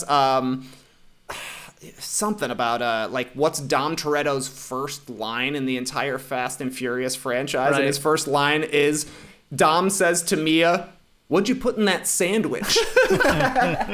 This whole franchise is built on those tuna sandwiches, so they had to pay it off at the end. Oh my god, it's truly remarkable. And again, I see why people love it. Well, I mean, he goes from they go from talking about the sandwich to Dom going back to 1327, right? And then he gets into the Charger, and you're like, "We're back, baby. Here we go." That's right. So let's go to it. This is sort of really the big final scene. Jakande pursues Brian and the rest of the team with a stealth helicopter and aerial drone. Again, back to the flying theme, JD. We are taking this into the air. Right. While Ramsey is attempting to hack into God's Eye, because they've got it. She's hacking into it. I think it's Tej's plan, too. Or they sort of come up with it together. Yeah. Hobbs discovers the situation while he's watching a football game on TV in the hospital, and he leaves. He's like, they need help. This is where the cast breaks off. I'm sure that got a big pop in the theater as well. Huge. I know Nora said you guys were dying at the time. Daddy's got to go to work. Yeah, he leaves, helps by destroying the drone with an ambulance, just times it perfectly, taking it off the top of a tunnel and taking it out. Brian is battling and then kills Jaconde's henchman in a really cool fight, I thought, because he's got to get to another tower, another signal repeater tower. I mean, this got convoluted, but that's what he's doing. They have a great fight, though. He kills like that super martial artist by clipping him to the whatever that Cable thing. or something? To a cable attached to a heavyweight, a massive spool. spool. Yeah, it gives it a kick and boom, down goes that guy. But they also that was the scene where they were like sliding down the stairs right on a door. That was pretty cool looking. That was awesome. That was a wicked fight scene, I thought. So that's going on, and Brian successfully, because he kills this guy, allows Ramsey to regain control of God's Eye and then shut it down. So that is all going on. And meanwhile, this is all spliced together. Dom and Deckard are going one-on-one in a brawl on top of a public parking garage. Now, before they got to using weapons and doing it street fight style, yeah, they smash their cars into each other again. Oh, yeah. Dom, wisely, I will say, does the old wheelie trick and puts the top of his car through the windshield of Deckard's car. How he doesn't kill him, I have no idea. Yeah. But they're fine. They're both actually alive in the cars and like shooting at each other, like through the cars. So that happens. So they're fighting. They have a big fight scene between them. Jaconde intervenes and attacks them both because, remember, his drone got taken out, but he still has the helicopter. And Dom, this is amazing. I'm still going. Dom uses the distraction to defeat Deckard by causing part of the parking garage to collapse beneath him. Big stop. Good thing Street you had those always combat wins. boots on. You couldn't do that in loafers, JD. Oh, my foot! Sprained an ankle. God, I forgot I was wearing those. Dom attempts then to crash his Charger into Jaconde's helicopter, but really he's leaving a bag of grenades on the helicopter, which Hobbs shoots those grenades. And that crashes it. That's a rubble on the garage and destroys, the helicopter and Jaconde. And my God, Hobbs, has fallen, and we can get to that part. Holy crap. This was long. This was very long, and these are both going on sort of simultaneously, the whole chase and the hacking part with the drone, really. And then, like I said, the Deckard versus Dom. JD. lot to unpack there. So much. Listen, the hot potato with Ramsey. Right, yes. I mean, just passing her from car to car while she's trying to hack. I mean, I've never really hacked into anything before, but I don't know. Like, I don't think it's possible I just don't think it's possible. Why? These hackers. They're on the system. I suppose, but you're writing code, right? Like you're. I've seen Mr. Robot. I've seen what's involved. It takes time and Twinkies and hours and it's just. But okay, fine, sure. Whatever. I'm with you, JD. There's a lot of unbelievable stuff that happens in this last half hour, but to me, the most unbelievable thing is Ramsey getting the upload to 97%, getting cut off, and it just pauses there. And then she's able to come back. Yeah. She's like, oh, there's the 3% more. Yeah. Right. I would think you would have to start all over if you're reestablishing a connection, but I'm not an expert. Yeah. These guys know their stuff because even the helicopter pilot or Jaconde is like, they're doing this because they got that one tower. Let's take out that one tower. Yeah. And they take it out, and that's where it stops. And then they was like, oh, Brian, you got to get to another tower. So yeah. I mean, the best part of all of this is The Rock is back in the movie, right? Who's been sitting in a hospital bed this whole time. And, you know, what a great scene of him just busting out of that cast. Like, you know, I mean, if you've ever broken your arm before, you know that there's just that's not a thing that happens, right? Like, yeah, he should have had like a super skinny arm. That would have been hilarious, actually. Yeah. If it was just completely skinny and atrophied and he only had one good arm, that would have been, I would have enjoyed that. But, you know, I was so happy to have The Rock back in this movie. Even if it was, you know, again, insulting my intelligence with the ambulance. And then, can you just take a machine gun off of a drone like that? Is there a trigger? Like, is that I mean, if anybody could do it, The Rock could do it, right? But still, it's just like, okay, all right, fine, I suppose. I hated the drone so much. Yeah. Everything else, fine. They have the helicopter, cool. The drone, it's like, it's so silly that they're outrunning a drone. It's just like so dumb, and it becomes a little weird to track, I find, too.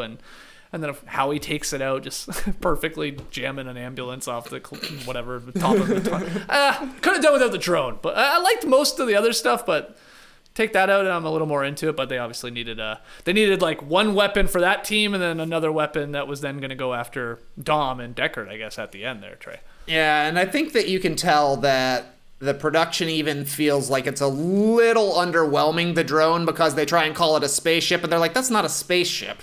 It's a drone. Yeah, but you know what I'm saying. Right. But it's basically like you're battling against a robot, so you're losing some stakes there, and I mean, it is trying to chase you down, and we have been told that the God's Eye is incredibly, incredibly dangerous, but you're also able to just like juke out of the way of it at the very last second, which is a little odd to me, so... Yeah, the drone was the worst part of this, because it's like, there's almost no stakes. The stakes are just like, are they going to get to Ramsey and whoever's driving her? Not likely. We already know that. So now we just have to figure out how they're going to take down a remote control car. Not quite as cool as, you know, busting down an actual helicopter with other people in it.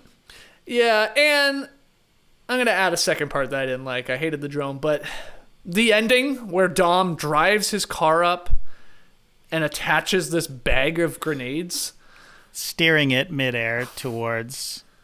Did he? Gotta take a quick right here. Did he throw the bag on? Place it on? Do we even really see that? We don't even see it, do we? We only like see his car just goes up by the helicopter. Yeah.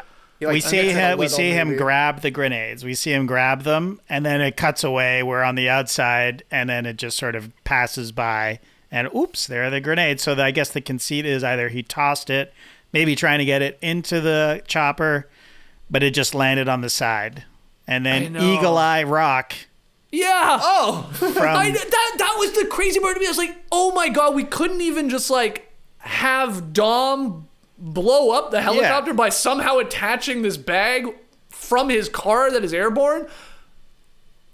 But no, we gotta actually have the Rock trigger it. I was like, I don't think we needed that assist. But like, why couldn't his car with the grenades just all exploded at once, and then he still lands and he still? I mean, but yeah, the Rock's a good shot, even with one sore arm. That was his good arm. He was shooting right-handed, so that's good. Yeah.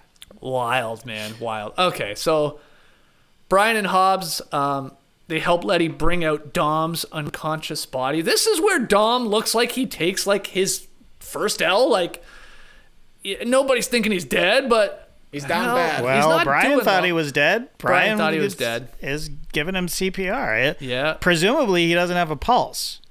Yeah, that's true. And Brian is pissed with Letty. Come on. Put air into him. Breathe. Yeah, and she gives up. Everybody in this franchise gives up on people being dead way too quick. But she cradles him, Dom's baby head, giant baby head, and then while she's doing that,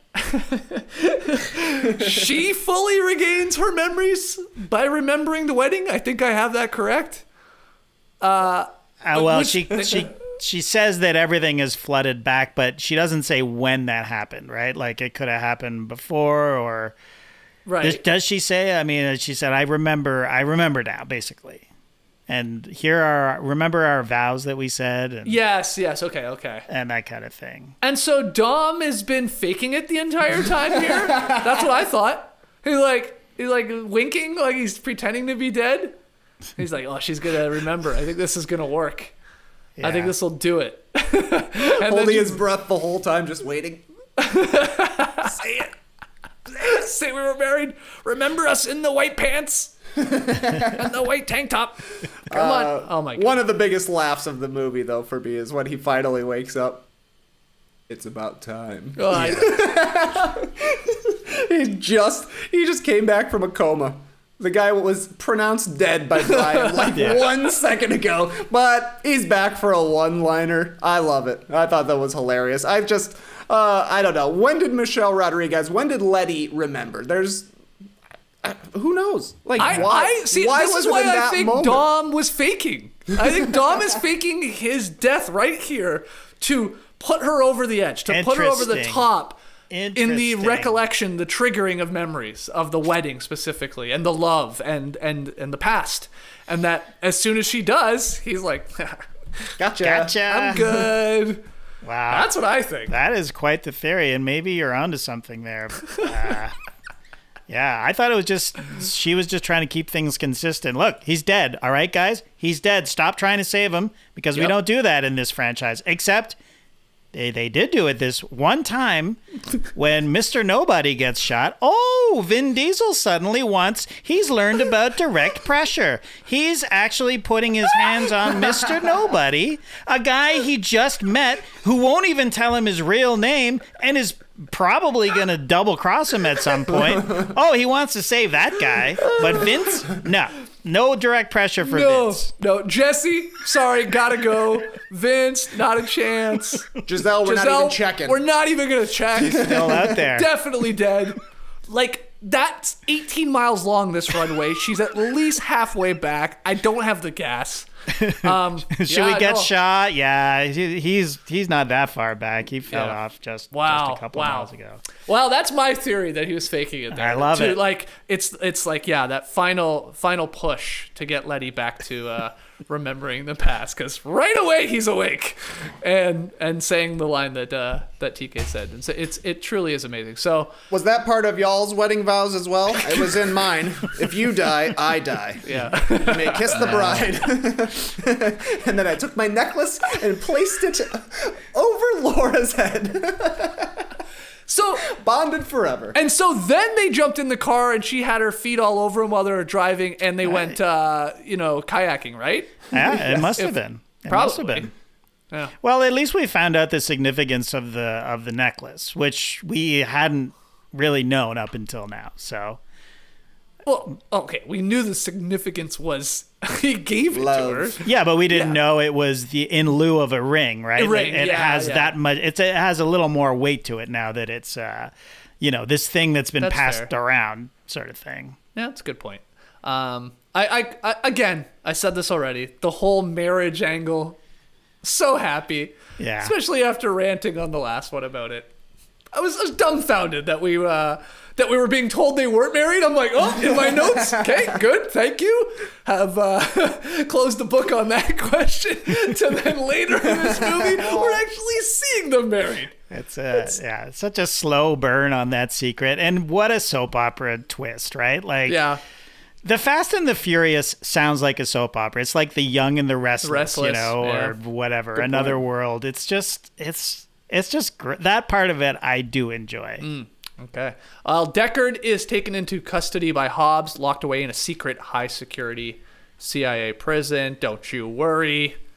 We're going to get more Hobbs versus Shaw.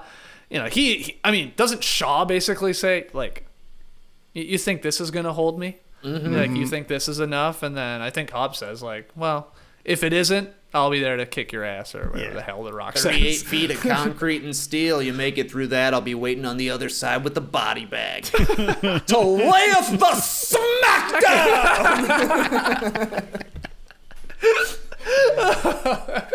Man, we got to see The Rock versus Shaw at WrestleMania, like one of these times. Just lean into it, Vince. No, not that Vince, the other Vince McMahon. So yeah, we'll get to Hobbs and Shaw later. The rest of the team relaxes on a tropical beach.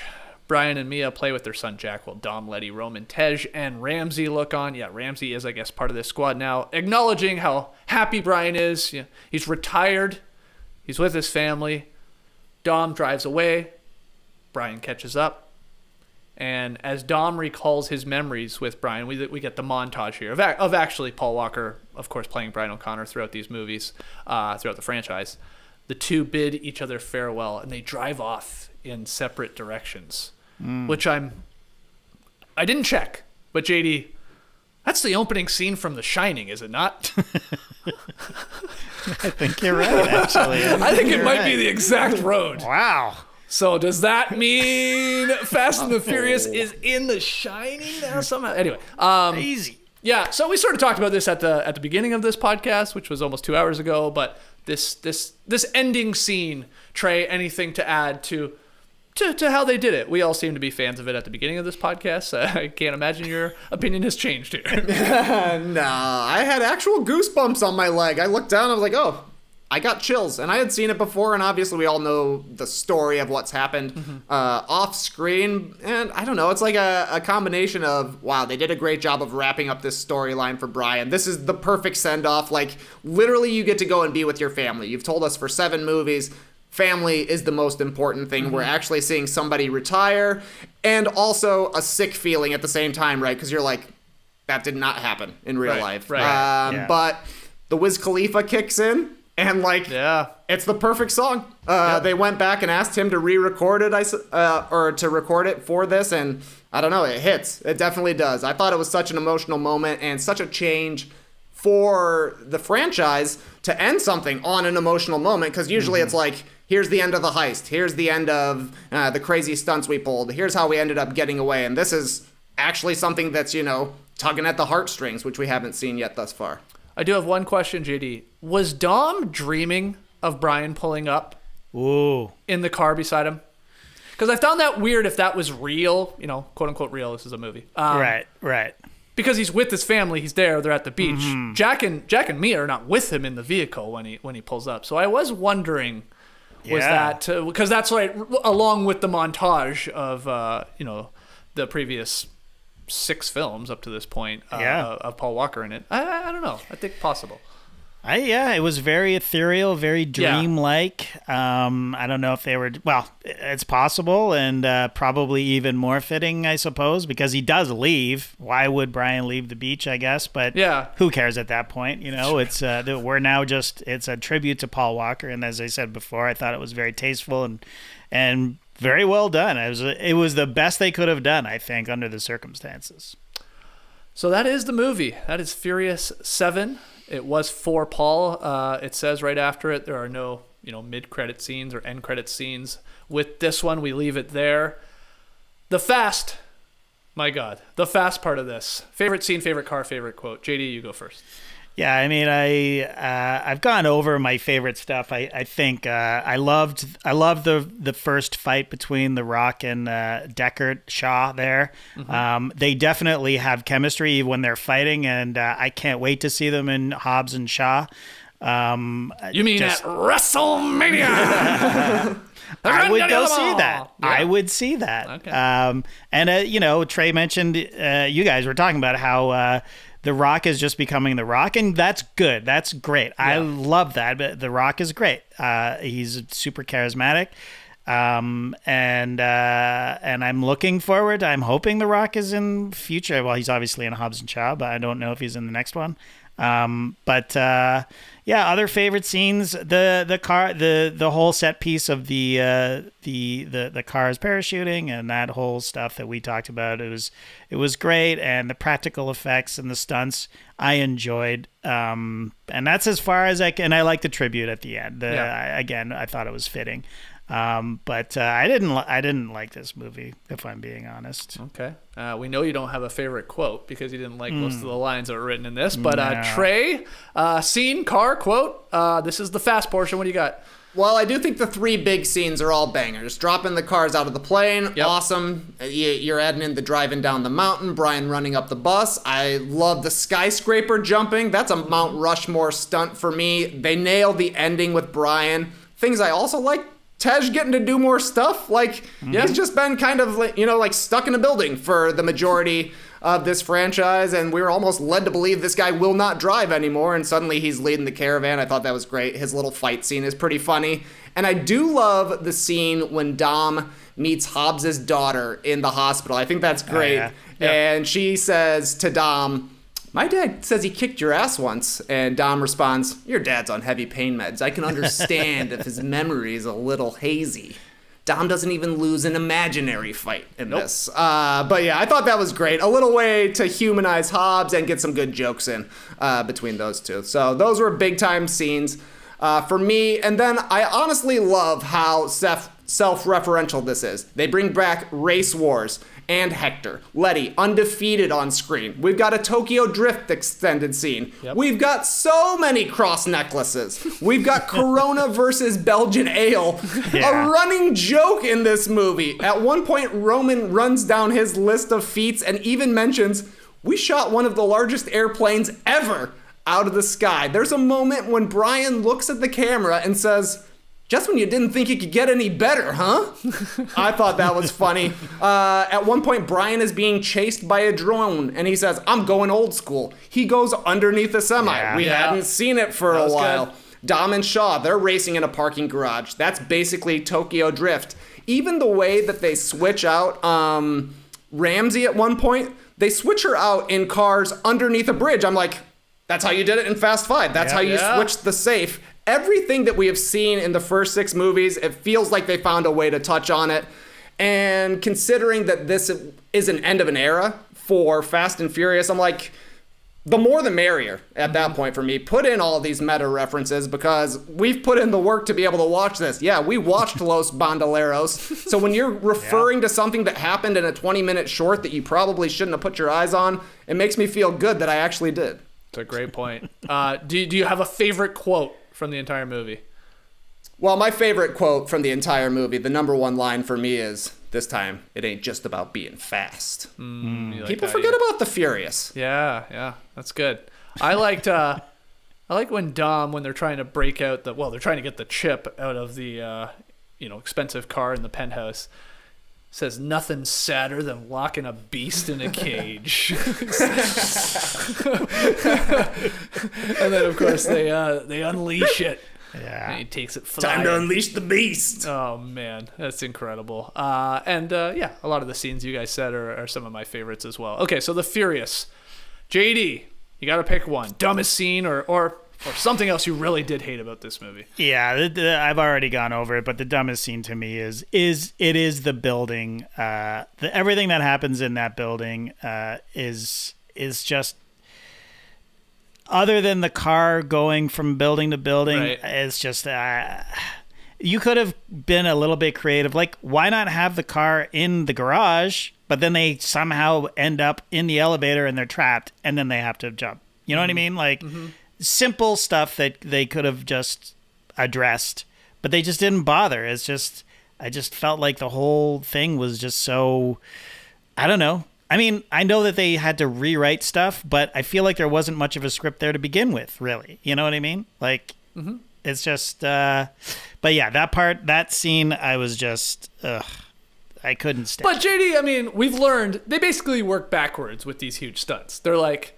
hey, it'd be pretty cool if a fast car flew from that building to that building to that building. Sure. Okay, well, now how we got to get it there and why are we doing it? And like, let's try and fill in the pieces. No, right, it could be done better, but yeah. There like some thought could go into it. I mean, in a movie the same year, Mission Impossible, you have Tom Cruise. I think on that exact same building. Yeah, it might be. We want to have him on the outside of a building. It's all plausible how he gets there and why he's doing it.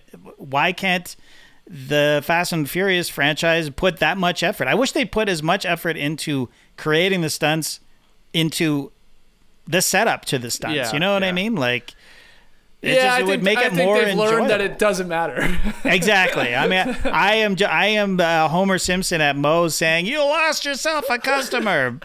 But nobody, don't listen to me. 1.5 billion. Yeah, exactly. So what do what are the numbers looking like for Furious 7? Oh, we've done 1.5 billion. Yeah. But what about that producer for that one NBA podcast? Did he see it? Did he like it? Oh, God, he does not like it. This is a failure. It's a complete failure. Shut the whole thing down. That's right. Yeah, no, you're right. Okay, Trey, dumbest scene or something you hated. Well, I'm with JD. I think you mentioned it in the last episode. Just, you're not a big fan of amnesia storylines. And I'm with you. And it basically lasts for 2 movies, Letty's. And then it pays off at the end where suddenly she has had this awakening and it brings Dom back to life. Did I have a sick feeling to my stomach and a feeling of happiness for Dom and Letty to be reunited and find out they were married? Yes, 100% I did, but also completely silly. So I can't say I totally hated it because it paid off for me, but a super silly way for, like, the one time it seems like Dom Toretto might have had something bad happen to him, for suddenly his wife to completely remember their past together, which brings him back to life. Super far-fetched. Yeah. So yeah, that's the tough part with an amnesia storyline, is eventually that person has to remember, and then it's just like, okay, you just remembered? Yeah. I wish you would have remembered like 45 minutes earlier. We might have been able to avoid all of this. I will say the single scene that I hated the most is when Dom is fighting Shaw on top of the parking garage, and he does a Superman punch, and his Superman punch just looks so weird. I'm like, he's like flailing in the air when he does it. Like when Paul Walker did it, it looked cool. Ronda Rousey obviously nails hers because she's a real fighter. I think Jason Statham gets one in at some point. Yeah. So to me, it was like Vin Diesel's like, hey, Superman punch looks awesome. I'm gonna try this, and not quite the same. That was cool. Yeah, Stick to the headbutts, man. Yeah, he's all about the headbutts. Yeah. I think my least favorite thing about this movie was the second villain, Jakande. I mean, look, he plays a part. I get it. To try and like foil their plans and this whole God's Eye thing, but for such a great actor that they have as this guy, like it could have been anybody. Yeah. Playing this, like, you're totally wasting, I think, an actor like him that is playing Jakande. So he must have like 7 lines. Oh yeah, he maybe anything. A lot of them in the helicopter, I think, at the end too, where he's just like giving directions and stuff like that. What? They actually, the helicopter pilot had a surprising amount of lines. Very important. Yeah, they were like a little back and forth, those two, and trying to figure out the drones and the towers and the helicopters and God's Eye and all that. So I just didn't like. I wanted Deckard to be the man, and at a certain point, like he is, but like there's then this guy, and like it got convoluted. Like I said, I didn't love the ending with. I didn't love a lot of the ending actually with drones. I'll even say I wasn't all that impressed with the fight between Deckard and Dom at the end. No. Like it wasn't that great. And we talked about the silly car flying and putting the grenades on. So. Just the ending, which I feel like is becoming a theme with what I dislike about a lot of these movies. It's like how they end up ending it, but whatever. It was just a little too much with this secondary bad guy. Could have done without it. Yeah. Let's rate this. I know we're over 2 hours here. Let's rate this movie. Throw it in our leaderboard rankings and stuff like that. And if you have any other random observations you want to throw in, have at it, JD.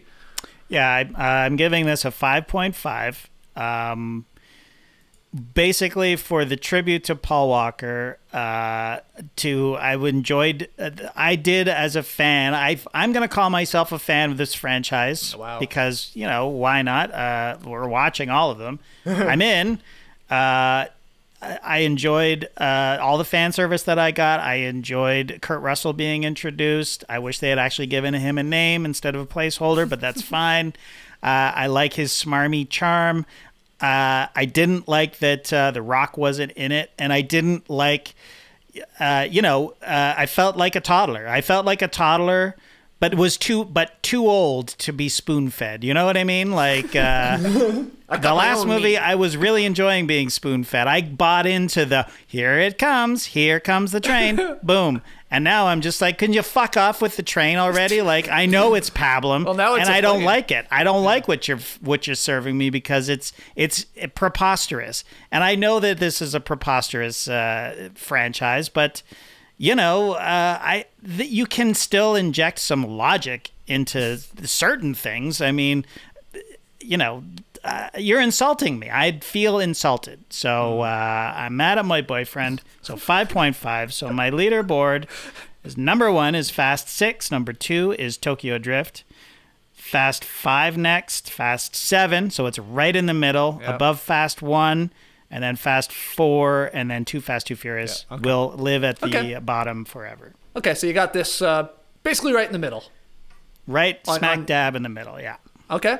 Well, Trey, where do you have Furious 7 on your leaderboard? Is it one of the best, one of the worst, or like JD, somewhere in the middle? Well, JD, if you're upset with your boyfriend, I'm Mr. Steal Your Film, because this is a 10 for me. Wow. Oh, yeah. This is challenging 5 for my favorite. I can't believe how much I liked it rewatching it. I want my Fast and Furious to continually build so that the climax is at the end. And when I've been thinking back, I don't know, we go and record these podcasts, and then I start thinking, I'm like, man, I really gave Fast and Furious a 6. I felt bad. I felt bad, like, insulting Vin Diesel. I'm like, sorry, man, I've been with you for so long at this point. I'm giving you a 6. But the same problem for Fast 6 and Fast 4 for me was that the last stunt was the worst stunt. And it's like, you're building. If you would have asked me after the tank sequence in Fast 6, like, what are you at? I'm like, I'm easily at a 9 at this point, but just a dud. And with the dark plane and the long runway, I just didn't love it. And it's similar in Fast 4. It's like they do the mountain race, and then the finale again is the mountain race. Now here, I do think that the last stunt is probably the least impressive compared to the skyscraper and compared to falling out of the plane. But James Wan's able to save it because they've got this incredible tribute to Paul Walker at the end. And it's like, wow, okay, we're finally getting an emotional ending to a Fast and Furious movie. That was a big time change for me. So this is my third 10 of the series. Puts this up as a top tier Fast movie. I got 5, 1, and 7 in the top tier. And then the midfield, 4, 3, 6, and number 2 pulling in last still. Yeah. Okay. I will say, when you were saying you disliked the ending, they run into a problem, this franchise does, because they want these characters to keep coming back, and that usually includes the bad guy, who, I will be honest, Jason Statham, awesome. Deckard Shaw, I want to see more of him. But it would have been a badass ending of them killing him with them redoing the chicken scene, but him doing the wheelie and putting his tire right through his head. That actually would have been a badass ending. It's like, Dom, it's like a great callback to Dom doing wheelies, and it's like thinking outside the box a little bit, and you think they are just going to smash again. Like, that would have been cool. But then, look, he's dead then. If the tire goes through his head, the car goes through his head. Instead, now he's just fallen down in this rubble, and they literally just go and get him. That's the funny part of this, too. Like, this guy's like the badass of all badasses, and, well, we got him. He fell a lot of stories there under a lot of rocks, and we'll just pull him out and put him in a detention center, and then we'll have to fight him again. I like this movie. I think a big part of it is the for Paul and how they did it and how they handled it. It was touching. Yeah, I wasn't crying by any means, but I was like, man, I've watched a lot of movies with this guy in it, and we've had a lot of jokes about him, and he's been pretty entertaining throughout the whole thing, and it's tragic how he did die, but they did handle it well. Hate the ending, like most of them, but high on it overall. I'm going to give it an 8. Ooh. Yeah, okay. Which for me, and I don't have it, because like you guys, I forget to do this part. That's very high. That might be one of the best scores I've given. So I think so. It's in the upper tier for me for Furious 7. It's pretty good. It's pretty good. I definitely liked it more than 6. I know that. So hopefully the scores reflect that. We'll have to make sure. Okay, so let's wrap this up by looking ahead to the next one, because we're not done. Trey, the 8th installment from this franchise is The Fate of the Furious. What do we need to know going into this one? Well, the question with any F&F movie is, how can you top the previous one? And the answer is always more action and more stars. And on the action front, we've gone from cars to boats to planes to helicopters, drones, and cars flying through the air many different ways, but there are still a few more extreme modes of transport left to explore. They do that in Fate of the Furious. As for the stars, we've gone from just basically Vin, Paul, and Michelle Rodriguez to adding Tyrese and Ludacris and The Rock and Jason Statham and Kurt Russell. Skeets, you asked, do they just keep adding stars in this movie? Yeah, they do. And there's lots of major names who come into the Fastiverse in Fate of the Furious. But of course, it's not just about new names. Some old names are back as well, buddy. Santos? Yes. Yeah, he'll be back. Santos coming back. Nice. Sweet. And what's his buddy's name? Leo. Leo, yeah. Yeah. Leo and Santos, they're back. All right. As for the plot, well, Dom is all about family. Let's just say that is put to the test in Fast 8. So somebody turning on him or something here, JD. Somebody turning on him. Interesting, you would say it that way. Oh, this is we got to get a brother coming in here. I only know this because I remember seeing something in doing research for one of the movies that we've done, obviously, where it said something like it was a goof, maybe, that Dom, he alluded to Mia being his only sibling. And then it said something like, that's not true. Yeah, Mia says, I think it's in Fast Forward, Mia says, how do you say goodbye to your only brother? But, I mean, I don't think this is a spoiler. It's Fast 9 that the mystery brother comes in. Okay. But there's a lot of family drama in Fate of the Furious as well. Great. Okay. Well, we'll be watching. And we'll be podcasting about it. The Fate of the Furious, the 8th movie in the Fast and Furious franchise. Let us know what you thought of Furious 7, though. You can tweet at us at NoDunksInc. You can email in nodunks@theathletic.com. Put Fast Friends in the subject header. Or, hey, leave your comments below this YouTube video if you are subscribed and watching on YouTube. A long one, but don't worry. This was the longest movie I think they've done so far. Yeah. So it only makes sense here with Fast Friends. Guys, always a blast. We'll see you next week. Take care.